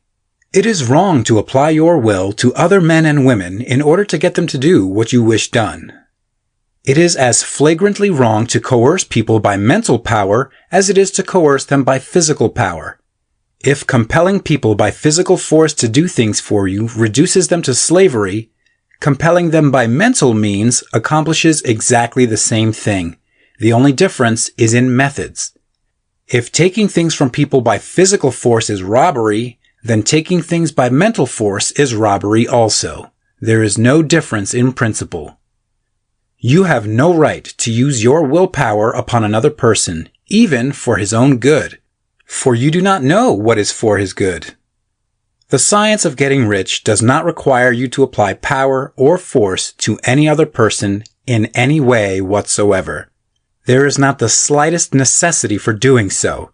Indeed, any attempt to use your will upon others will only tend to defeat your purpose. You do not need to apply your will to things in order to compel them to come to you. That would simply be trying to coerce God, and would be foolish and useless, as well as irreverent. You do not have to compel God to give you good things any more than you have to use your willpower to make the sun rise. You do not have to use your willpower to conquer an unfriendly deity or to make stubborn and rebellious forces do your bidding. Substance is friendly to you and is more anxious to give you what you want than you are to get it. To get rich, you need only to use your willpower upon yourself. When you know what to think and do, then you must use your will to compel yourself to think and do the right things. That is the legitimate use of the will in getting what you want. To use it in holding yourself to the right course. Use your will to keep yourself thinking and acting in the certain way. Do not try to project your will or your thoughts or your mind out into space to act on things or people. Keep your mind at home. It can accomplish more there than elsewhere. Use your mind to form a mental image of what you want, and to hold that vision with faith and purpose, and use your will to keep your mind working in the right way. The more steady and continuous your faith and purpose, the more rapidly you will get rich, because you will make only positive impressions upon substance, and you will not neutralize or offset them by negative impressions. The picture of your desires, held with faith and purpose, is taken up by the formless, and permeates it to great distances throughout the universe for all I know. As this impression spreads, all things are set moving toward its realization, every living thing, every inanimate thing, and the things yet uncreated are stirred toward bringing into being that which you want. All force begins to be exerted in that direction. All things begin to move toward you. The minds of people everywhere are influenced toward doing the things necessary to the fulfilling of your desires, and they work for you unconsciously. But you can check all this by starting a negative impression in the formless substance. Doubt or unbelief is as certain to start a movement away from you as faith and purpose are to start one toward you. It is by not understanding this that most people who try to make use of mental science in getting rich make their failure. Every hour and moment you spend in giving heed to doubts and fears, every hour you spend in worry, every hour in which your soul is possessed by unbelief sets a current away from you in the whole domain of intelligent substance. All the promises are unto them that believe, and unto them only. Notice how insistent Jesus was upon this point of belief, and now you know the reason why. Since belief is all important, it behooves you to guard your thoughts, and as your beliefs will be shaped to a very great extent by the things you observe and think about, it is important that you should command your attention. And here the will comes into use, for it is by your will that you determine upon what things your attention shall be fixed. If you want to become rich, you must not make a study of poverty. Things are not brought into being by thinking about their opposites. Health is never to be attained by studying disease and thinking about disease. Righteousness is not to be promoted by studying sin and thinking about sin. And no one ever got rich by studying poverty and thinking about poverty. Medicine as a science of disease has increased disease. Religion as a science of sin has promoted sin, and economics as a study of poverty will fill the world with wretchedness and want. Do not talk about poverty. Do not investigate it or concern yourself with it. Never mind what its causes are. You have nothing to do with them. What concerns you is the cure. Do not spend your time in charitable work or charity movements. All charity only tends to perpetuate the wretchedness it aims to eradicate. I do not say that you should be hard-hearted or unkind and refuse to hear the cry of need. But you must not try to eradicate poverty in any of the conventional ways. Put poverty behind you, and put all that pertains to it behind you, and make good. Get rich. That is the best way you can help the poor. And you cannot hold the mental image which is to make you rich if you fill your mind with pictures of poverty. Do not read books or papers which give circumstantial accounts of the wretchedness of the tenement dwellers, of the horrors of child labor, and so on. Do not read anything which fills your mind with gloomy images of want and suffering. You cannot help the poor in the least by knowing about these things. And the widespread knowledge of them does not tend at all to do away with poverty. What tends to do away with poverty is not the getting of pictures of poverty into your mind, but getting pictures of wealth into the minds of the poor. You are not deserting the poor in their misery when you refuse to allow your mind to be filled with pictures of that misery. Poverty can be done away with not by increasing the number of well-to-do people who think about poverty, but by increasing the number of poor people who propose with faith to get rich. The poor do not need charity. They need inspiration. Charity only sends them a loaf of bread to keep them alive in their wretchedness, or gives them an entertainment to make them forget for an hour or two. But inspiration will cause them to rise out of their misery. If you want to help the poor, demonstrate to them that they can become rich. Prove it by getting rich yourself.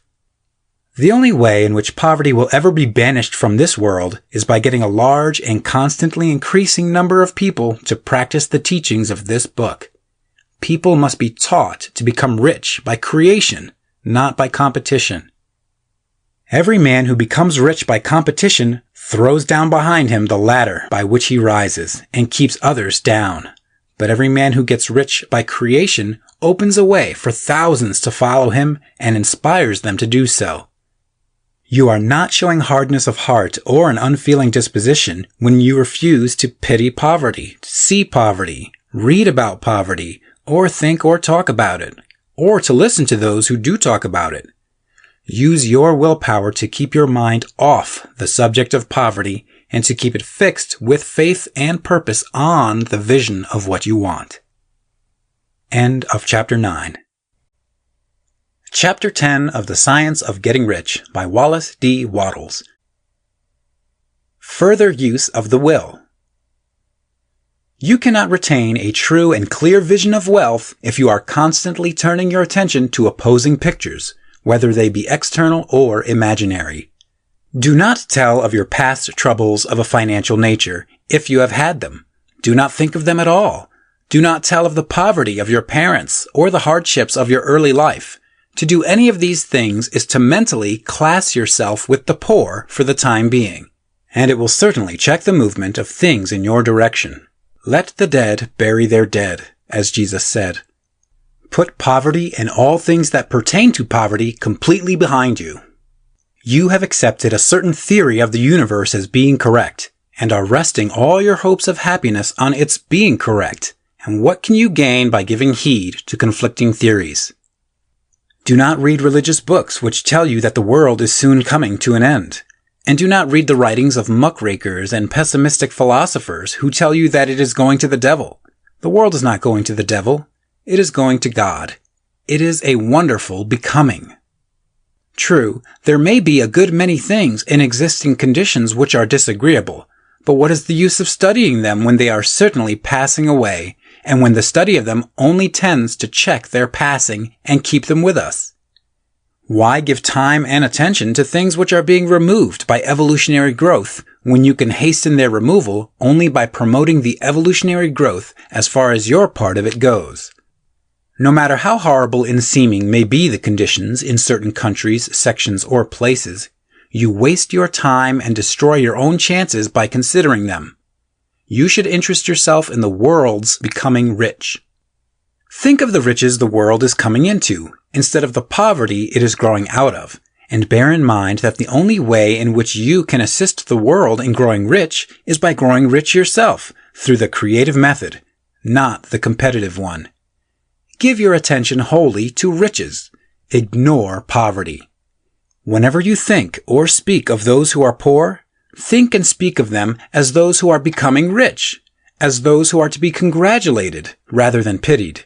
Then they and others will catch the inspiration and begin to search for the way out. Because I say that you are to give your whole time and mind and thought to riches, it does not follow that you are to be sordid or mean. To become really rich is the noblest aim you can have in life, for it includes everything else. On the competitive plane, the struggle to get rich is a godless scramble for power over other men. But when we come into the creative mind, all this is changed.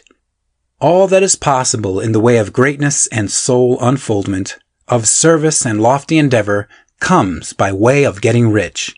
All is made possible by the use of things.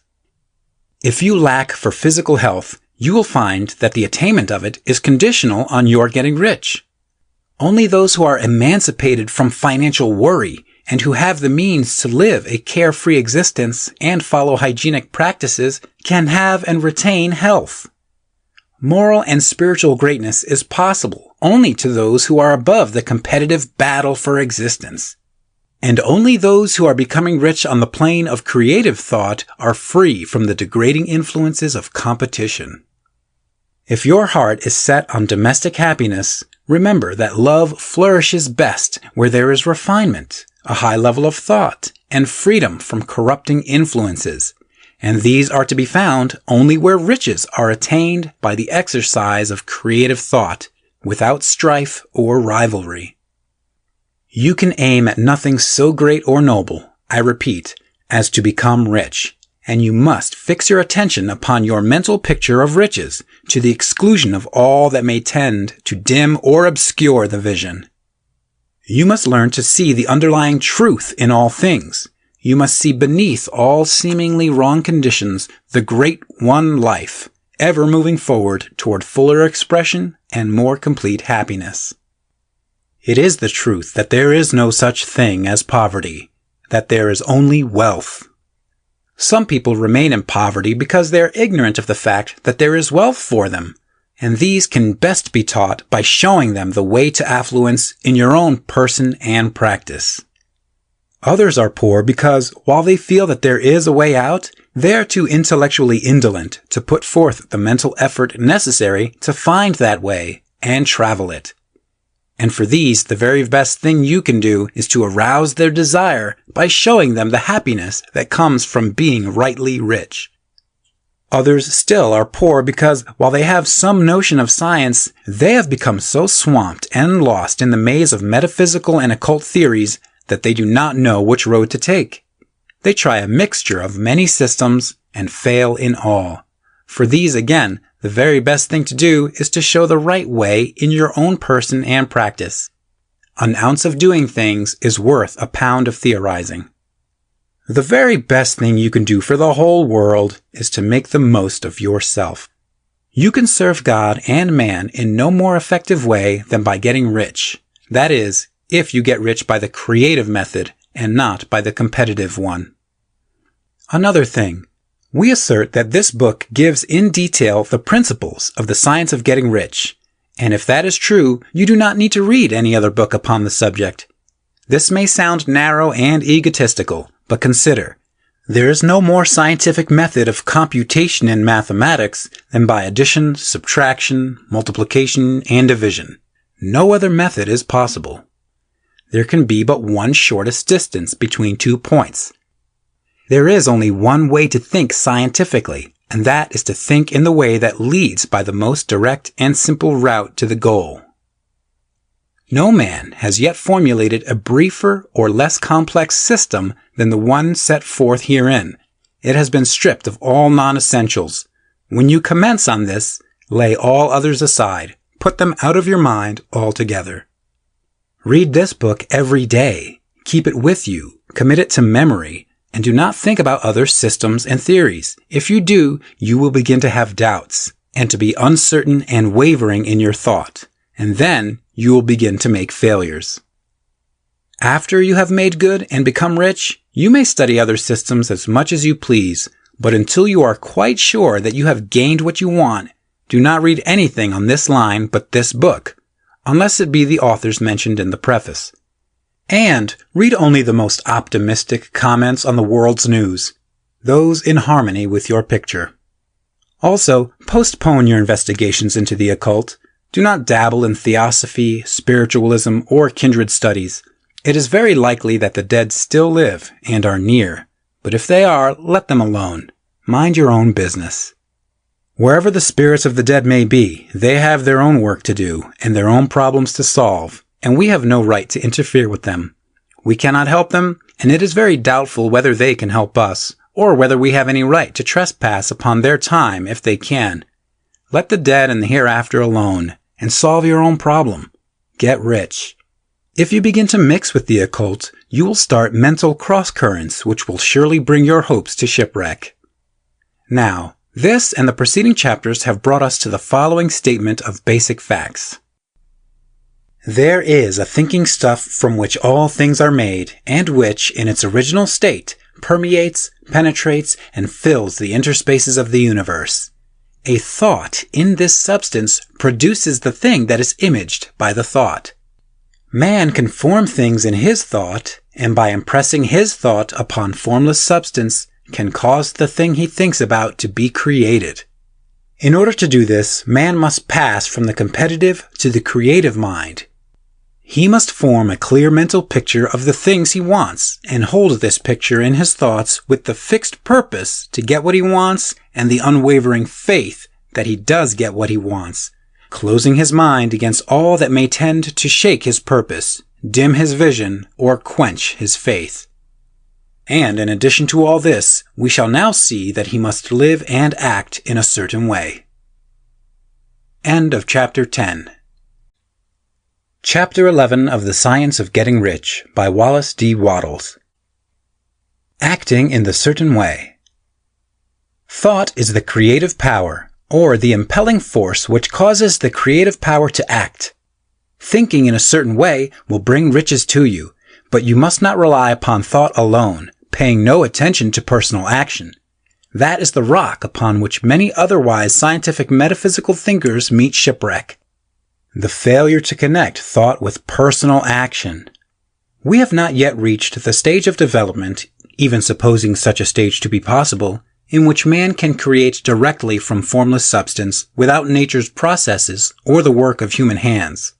Man must not only think, but his personal action must supplement his thought. By thought, you can cause the gold in the hearts of the mountains to be impelled toward you, but it will not mine itself, refine itself, coin itself into double eagles, and come rolling along the roads, seeking its way into your pocket. Under the impelling power of the Supreme Spirit, men's affairs will be so ordered that someone will be led to mine the gold for you. Other men's business transactions will be so directed that the gold will be brought toward you. And you must so arrange your own business affairs that you may be able to receive it when it comes to you. Your thought makes all things, animate and inanimate, work to bring you what you want, but your personal activity must be such that you can rightly receive what you want when it reaches you. You are not to take it as charity, nor to steal it. You must give every man more in use value than he gives you in cash value. The scientific use of thought consists in forming a clear and distinct mental image of what you want, in holding fast to the purpose to get what you want, and in realizing with grateful faith that you do get what you want. Do not try to project your thought in any mysterious or occult way, with the idea of having it go out and do things for you. That is wasted effort, and will weaken your power to think with sanity. The action of thought in getting rich is fully explained in the preceding chapters. Your faith and purpose positively impress your vision upon formless substance, which has the same desire for more life that you have. And this vision, received from you, sets all the creative forces at work in and through their regular channels of action, but directed toward you. It is not your part to guide or supervise the creative process. All you have to do with that is to retain your vision, stick to your purpose, and maintain your faith and gratitude.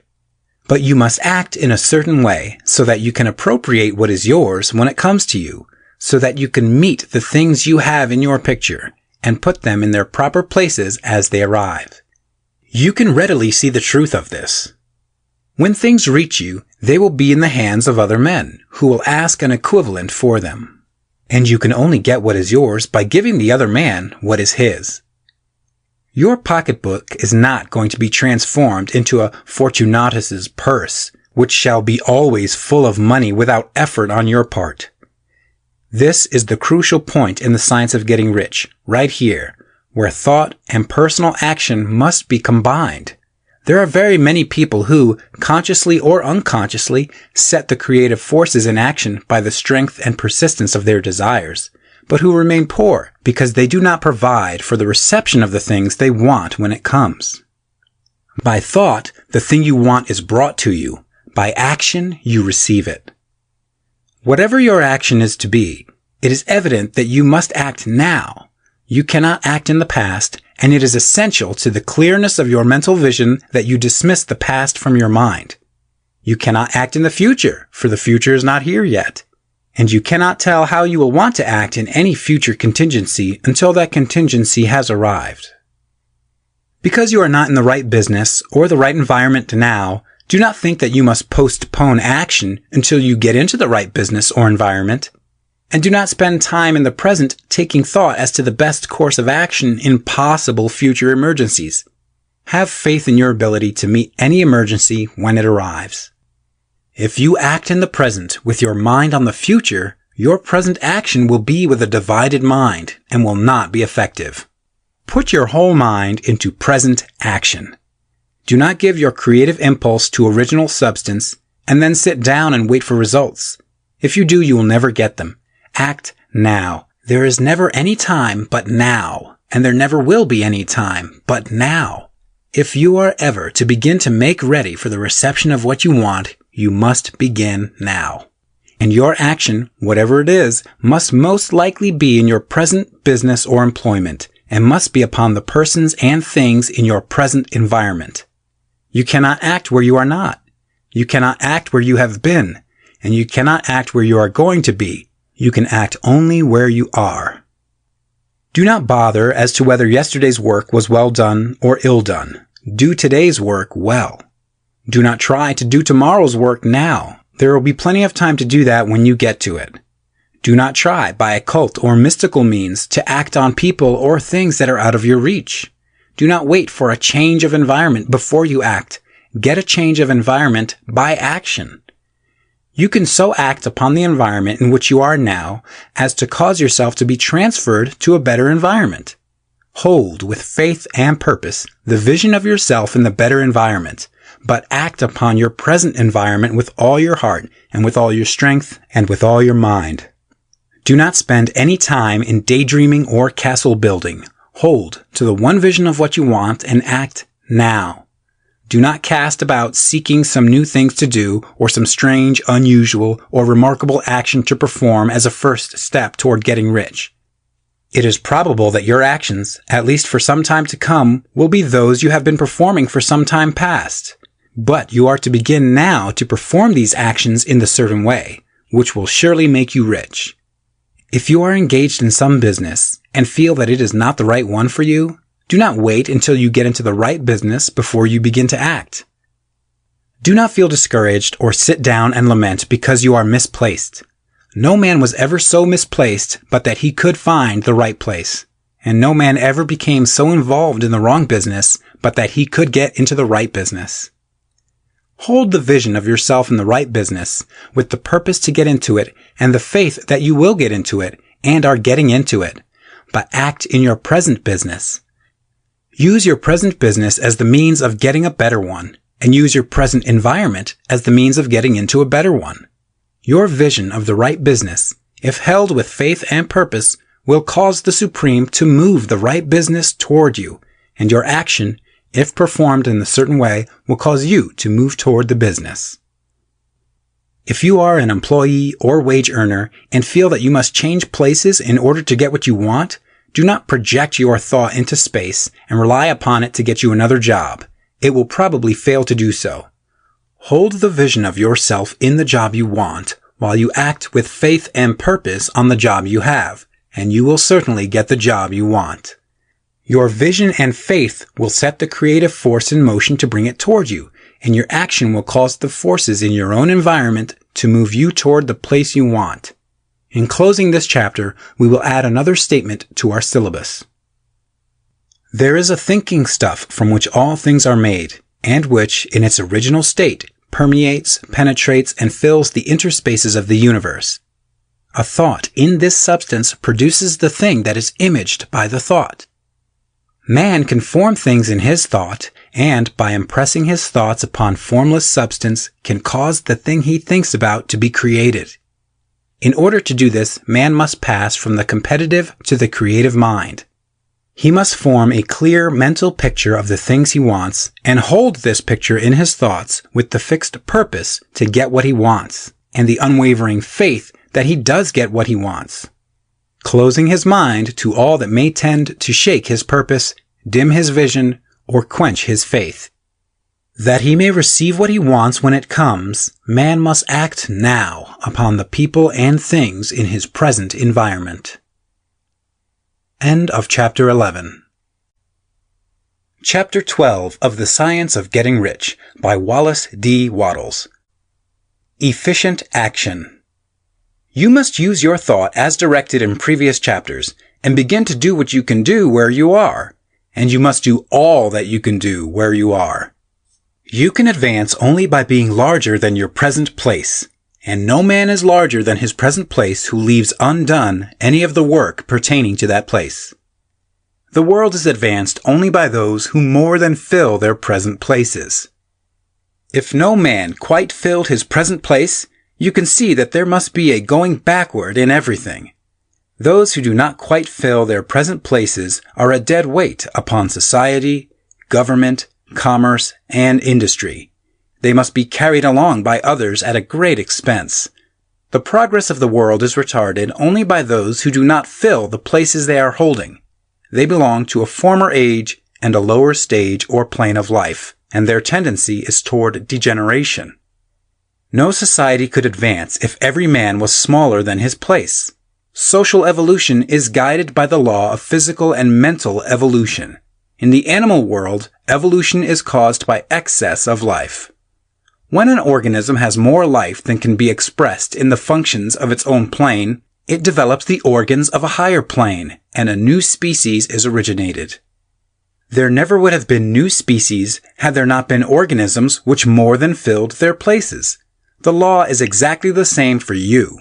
Your getting rich depends upon your applying this principle to your own affairs. Every day is either a successful day or a day of failure, and it is the successful days which get you what you want. If every day is a failure, you can never get rich, while if every day is a success, you cannot fail to get rich. If there is something that may be done today, and you do not do it, you have failed insofar as that thing is concerned, and the consequences may be more disastrous than you imagine. You cannot foresee the results of even the most trivial act. You do not know the workings of all the forces that have been set moving in your behalf. Much may be depending on your doing some simple act. It may be the very thing which is to open the door of opportunity to very great possibilities. You can never know all the combinations which Supreme Intelligence is making for you in the world of things and of human affairs. Your neglect or failure to do some small thing may cause a long delay in getting what you want. Do every day all that can be done that day. There is, however, a limitation or qualification of the above that you must take into account. You are not to overwork, nor to rush blindly into your business in the effort to do the greatest possible number of things in the shortest possible time.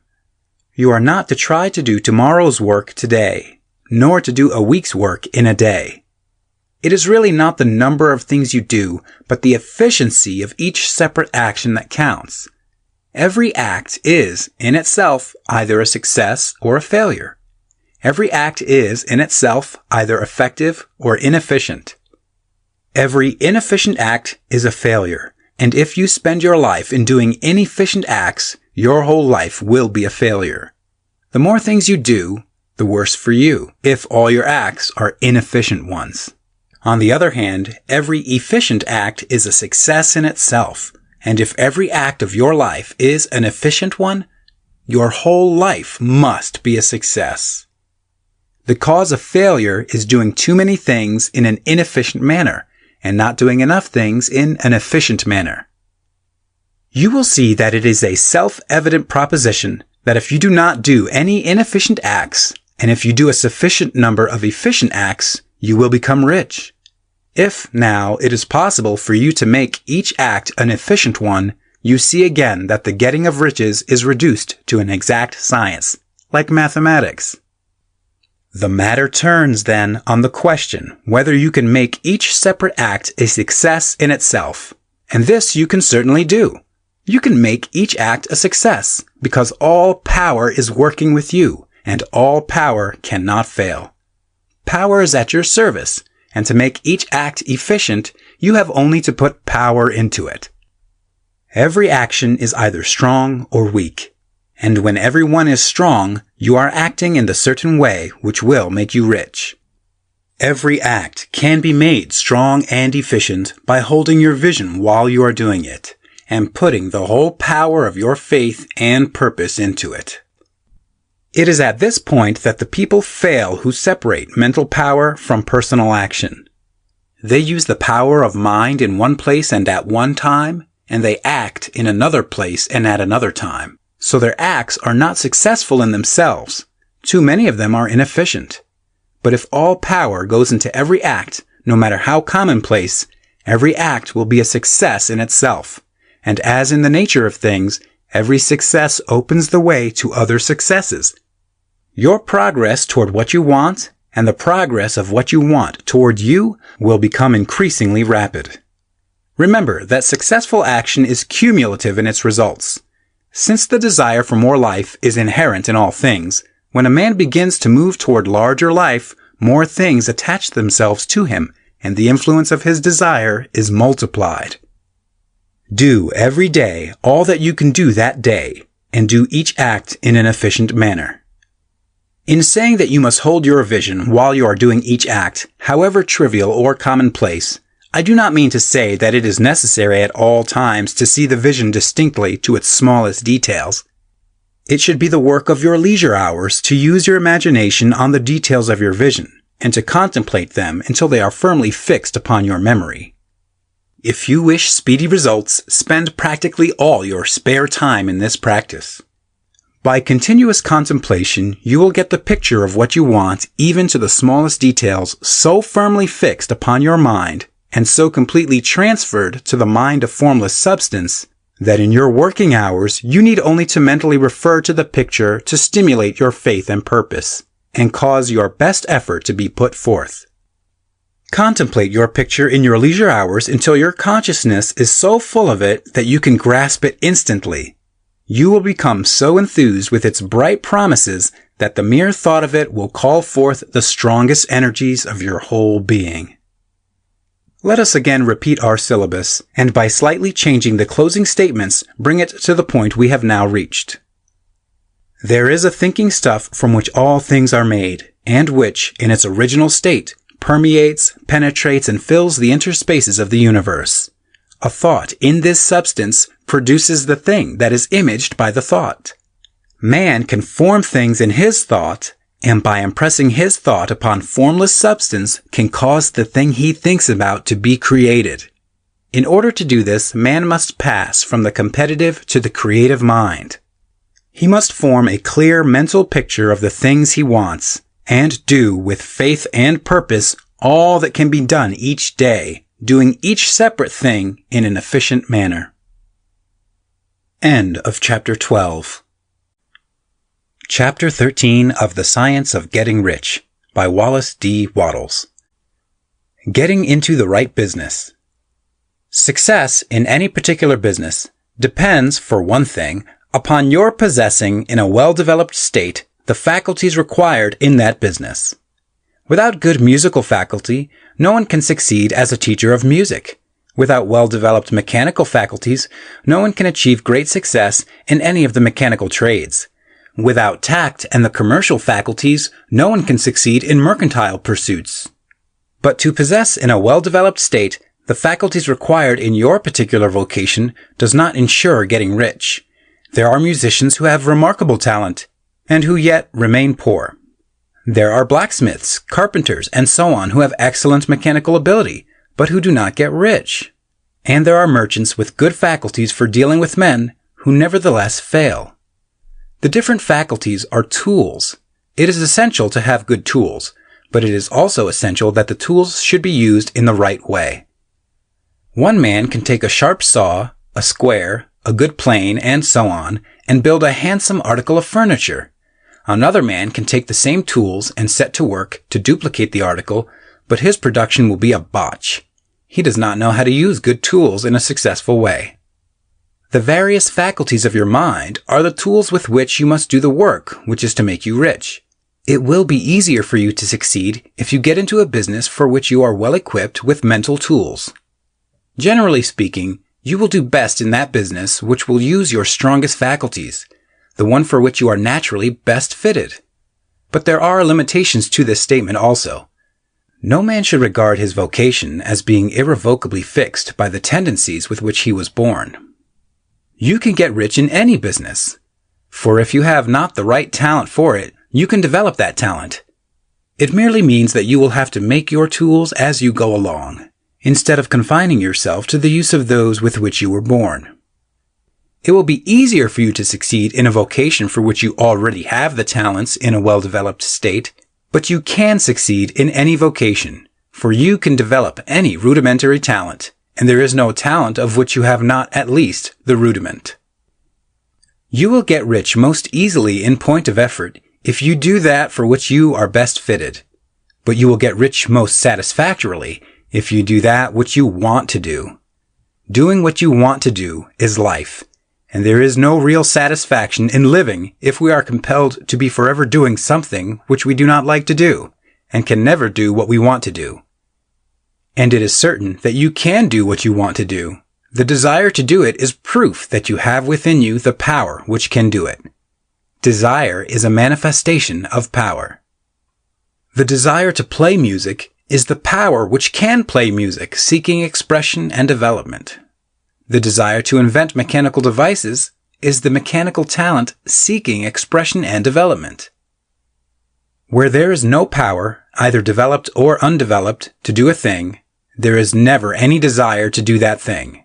And where there is strong desire to do a thing, it is certain proof that the power to do it is strong and only requires to be developed and applied in the right way. All things else being equal, it is best to select the business for which you have the best developed talent. But if you have a strong desire to engage in any particular line of work, you should select that work as the ultimate end at which you aim. You can do what you want to do, and it is your right and privilege to follow the business or avocation which will be most congenial and pleasant. You are not obliged to do what you do not like to do, and should not do it except as a means to bring you to the doing of the thing you want to do.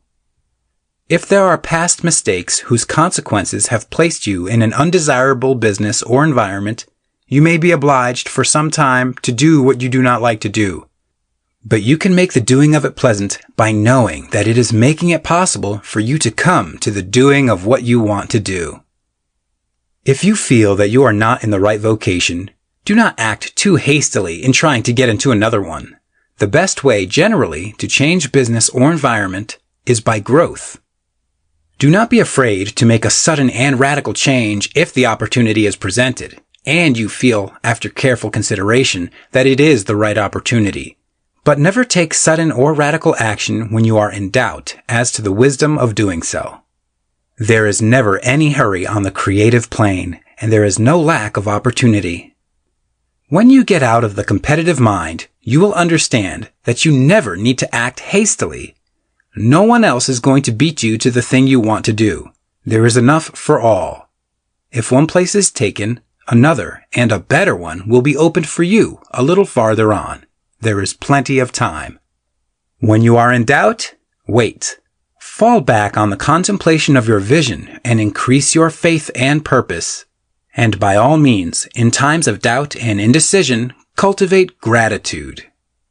A day or two spent in contemplating the vision of what you want and in earnest thanksgiving that you are getting it will bring your mind into such close relationship with the Supreme that you will make no mistake when you do act. There is a mind which knows all there is to know, and you can come into close unity with this mind by faith and the purpose to advance in life if you have deep gratitude. Mistakes come from acting hastily, or from acting in fear or doubt, or in forgetfulness of the right motive, which is more life to all, and less to none. As you go on in the certain way, opportunities will come to you in increasing number, and you will need to be very steady in your faith and purpose, and to keep in close touch with the All-Mind by reverent gratitude.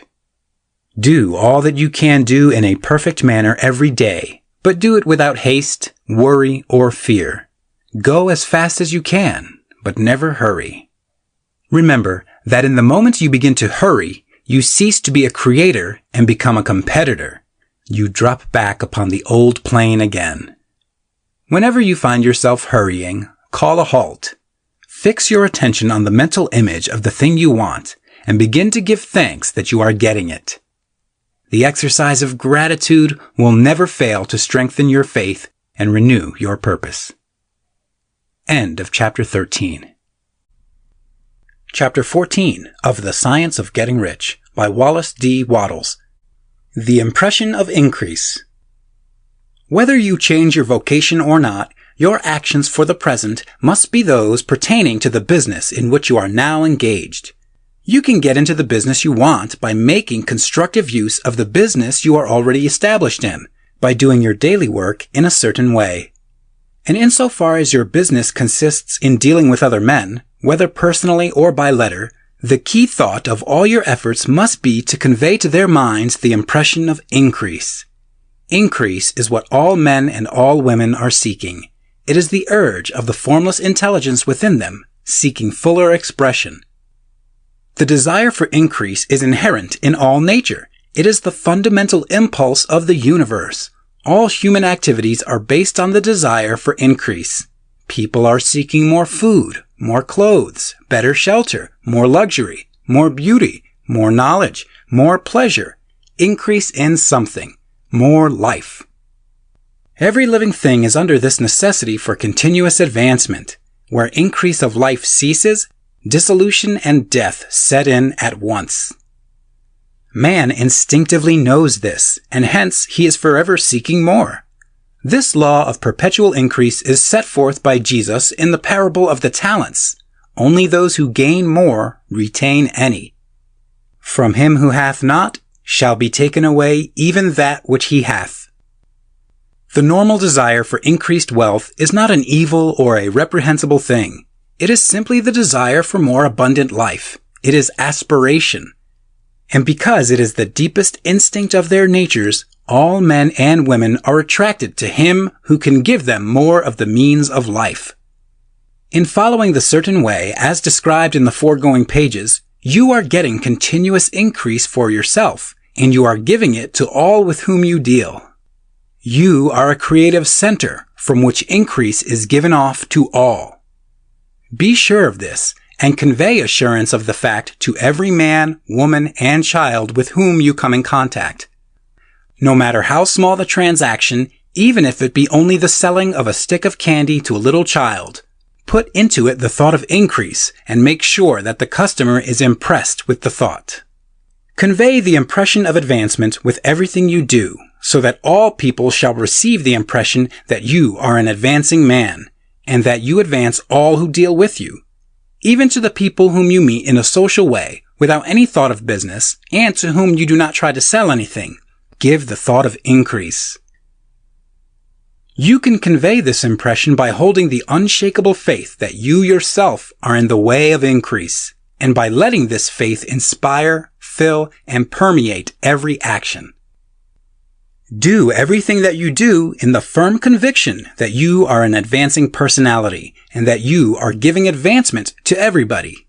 Feel that you are getting rich, and that in doing so, you are making others rich and conferring benefits on all. Do not boast or brag of your success, or talk about it unnecessarily. True faith is never boastful.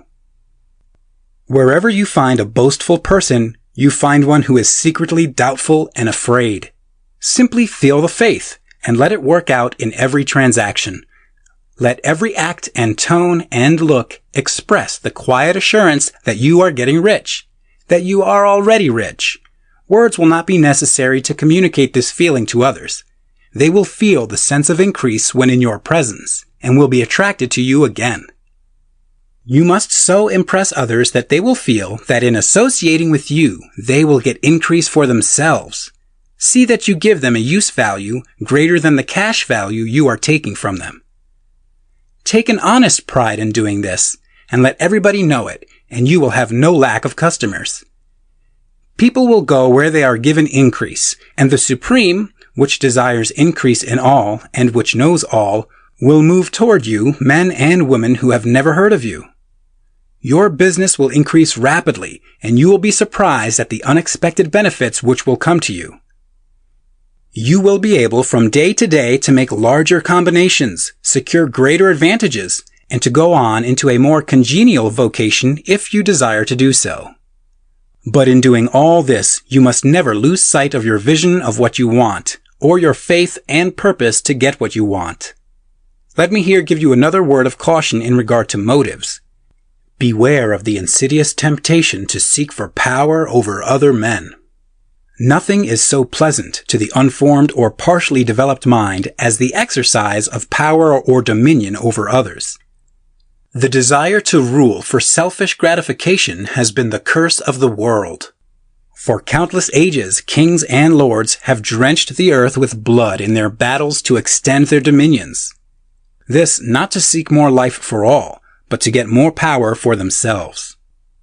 Today, the main motive in the business and industrial world is the same. Men marshal their armies of dollars and lay waste the lives and hearts of millions in the same mad scramble for power over others. Commercial kings, like political kings, are inspired by the lust for power.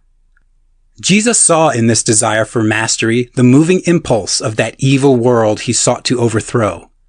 Read the 23rd chapter of Matthew and see how he pictures the lust of the Pharisees to be called master, to sit in the high places, to domineer over others, and to lay burdens on the backs of the less fortunate. And note how he compares this lust for dominion with the brotherly seeking for the common good to which he calls his disciples. Look out for the temptation to seek for authority, to become a master, to be considered as one who is above the common herd, to impress others by lavish display, and so on. The mind that seeks for mastery over others is the competitive mind, and the competitive mind is not the creative one.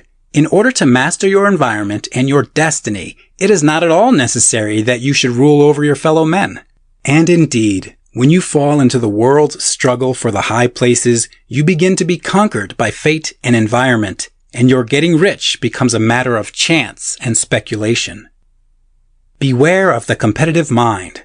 No better statement of the principle of creative action can be formulated than the favorite declaration of the late Golden Rule Jones of Toledo. What I want for myself, I want for everybody. End of Chapter 14. Chapter 15 of The Science of Getting Rich by Wallace D. Wattles. The Advancing Man. What I have said in the last chapter applies as well to the professional man and the wage earner as to the man who is engaged in mercantile business. No matter whether you are a physician, a teacher, or a clergyman, if you can give increase of life to others and make them sensible of the fact, they will be attracted to you and you will get rich. The physician who holds the vision of himself as a great and successful healer, and who works toward the complete realization of that vision with faith and purpose, as described in former chapters, will come into such close touch with the source of life that he will be phenomenally successful. Patients will come to him in throngs. No one has a greater opportunity to carry into effect the teachings of this book than the practitioner of medicine. It does not matter to which of the various schools he may belong, for the principle of healing is common to all of them, and may be reached by all alike. The advancing man in medicine, who holds to a clear mental image of himself as successful, and who obeys the laws of faith, purpose, and gratitude, will cure every curable case he undertakes, no matter what remedies he may use. In the field of religion, the world cries out for the clergyman who can teach his hearers the true science of abundant life. He who masters the details of the science of getting rich, together with the allied sciences of being well, of being great, and of winning love, and who teaches these details from the pulpit, will never lack for a congregation. This is the gospel that the world needs. It will give increase of life, and men will hear it gladly, and will give liberal support to the man who brings it to them. What is now needed is a demonstration of the science of life from the pulpit. We want preachers who can not only tell us how, but who in their own persons will show us how. We need the preacher who will himself be rich, healthy, great, and beloved to teach us how to attain to these things. And when he comes, he will find a numerous and loyal following. The same is true of the teacher who can inspire the children with the faith and purpose of the advancing life. He will never be out of a job.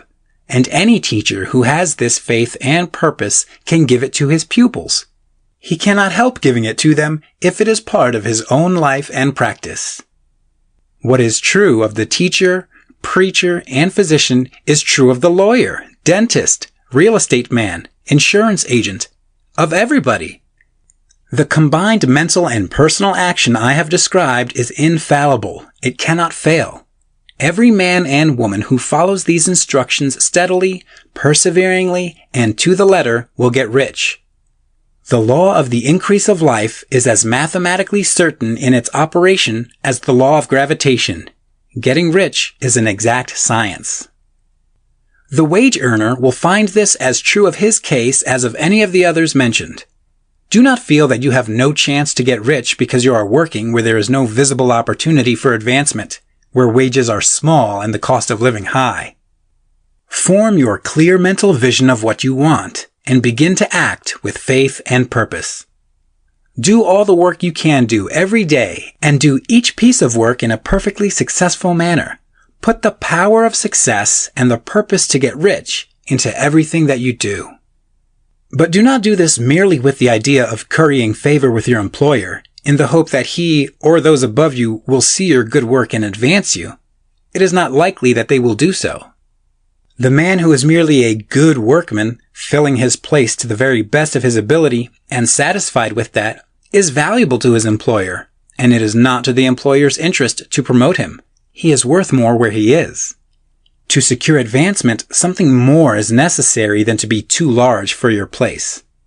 The man who is certain to advance is the one who is too big for his place and who has a clear concept of what he wants to be, who knows that he can become what he wants to be, and who is determined to be what he wants to be. Do not try to more than fill your present place with a view to pleasing your employer. Do it with the idea of advancing yourself. Hold the faith and purpose of increase during work hours, after work hours, and before work hours. Hold it in such a way that every person who comes in contact with you, whether foreman, fellow workman, or social acquaintance, will feel the power of purpose radiating from you, so that everyone will get the sense of advancement and increase from you.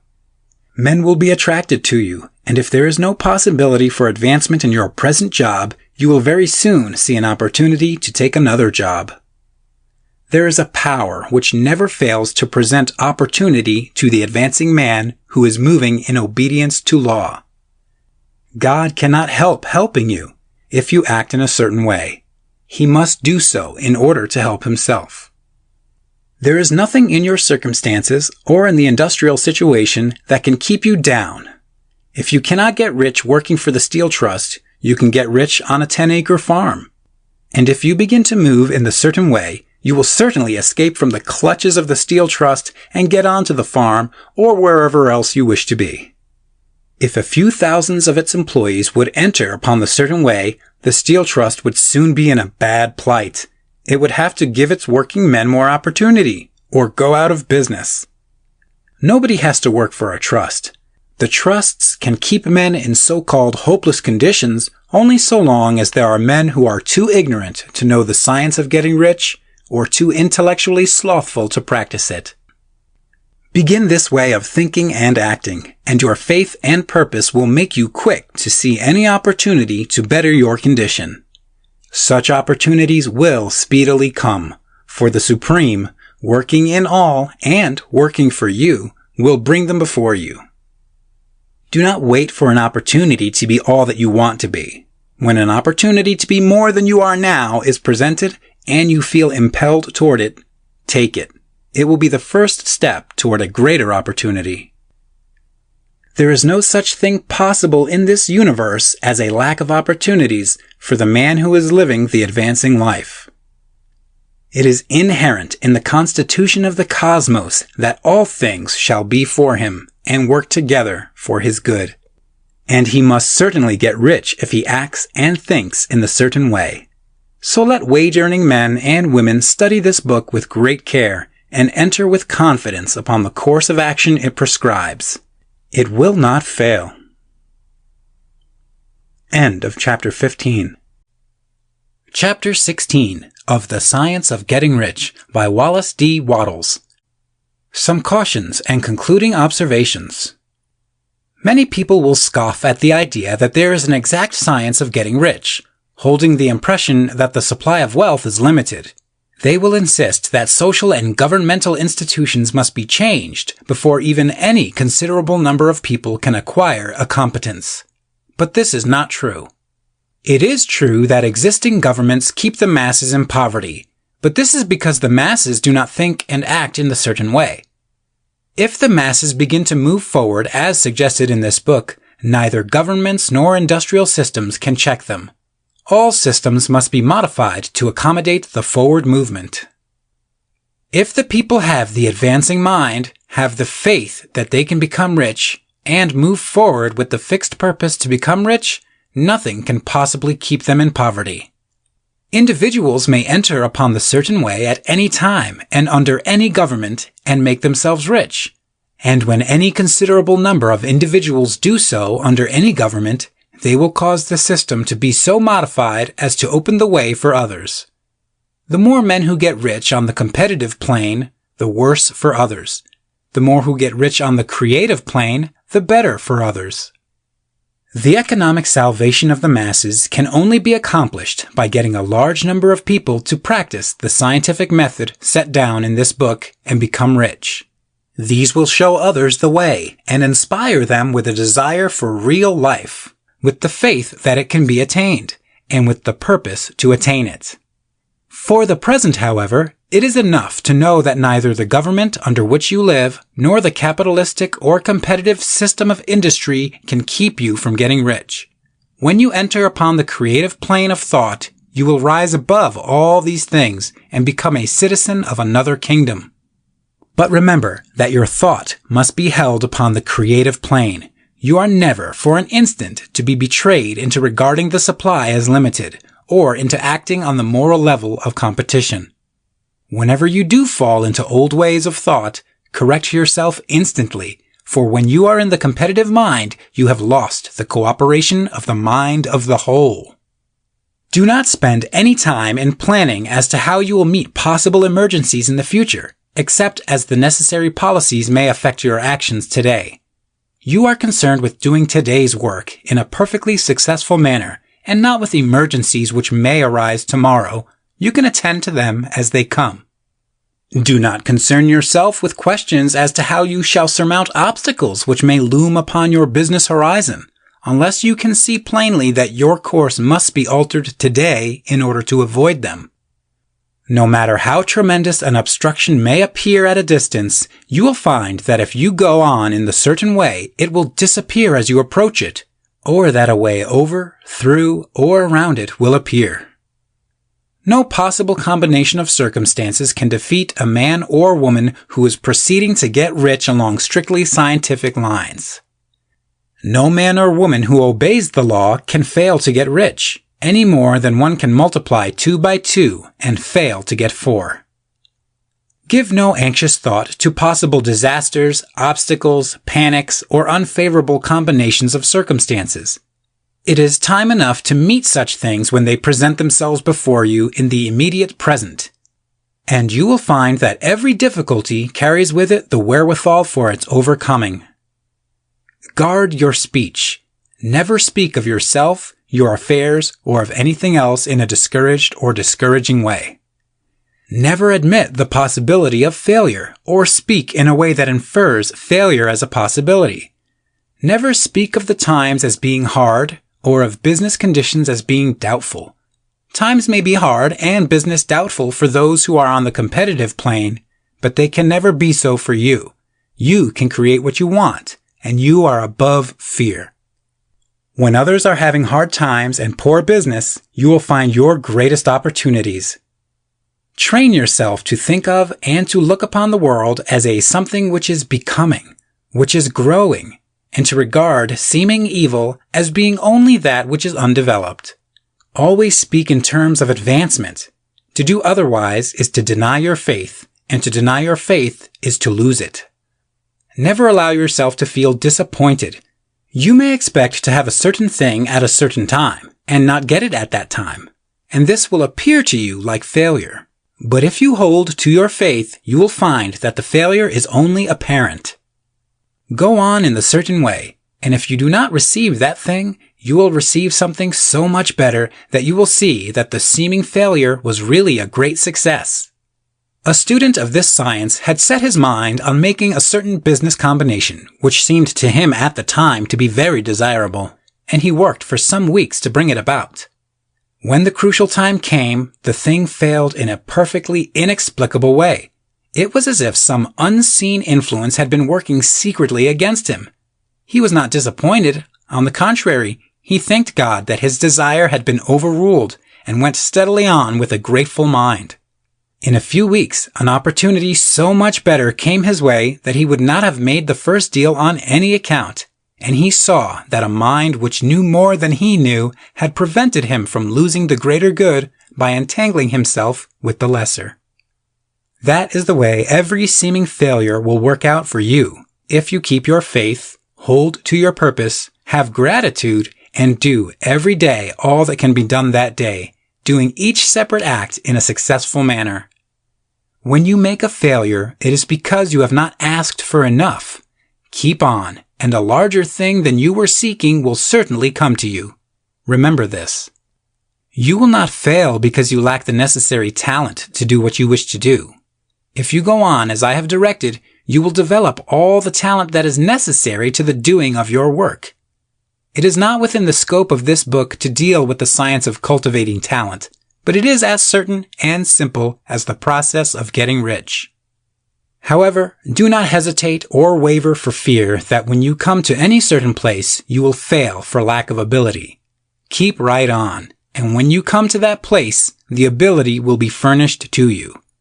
The same source of ability which enabled the untaught Lincoln to do the greatest work in government ever accomplished by a single man is open to you. You may draw upon all the mind there is for wisdom to use in meeting the responsibilities which are laid upon you. Go on in full faith. Study this book.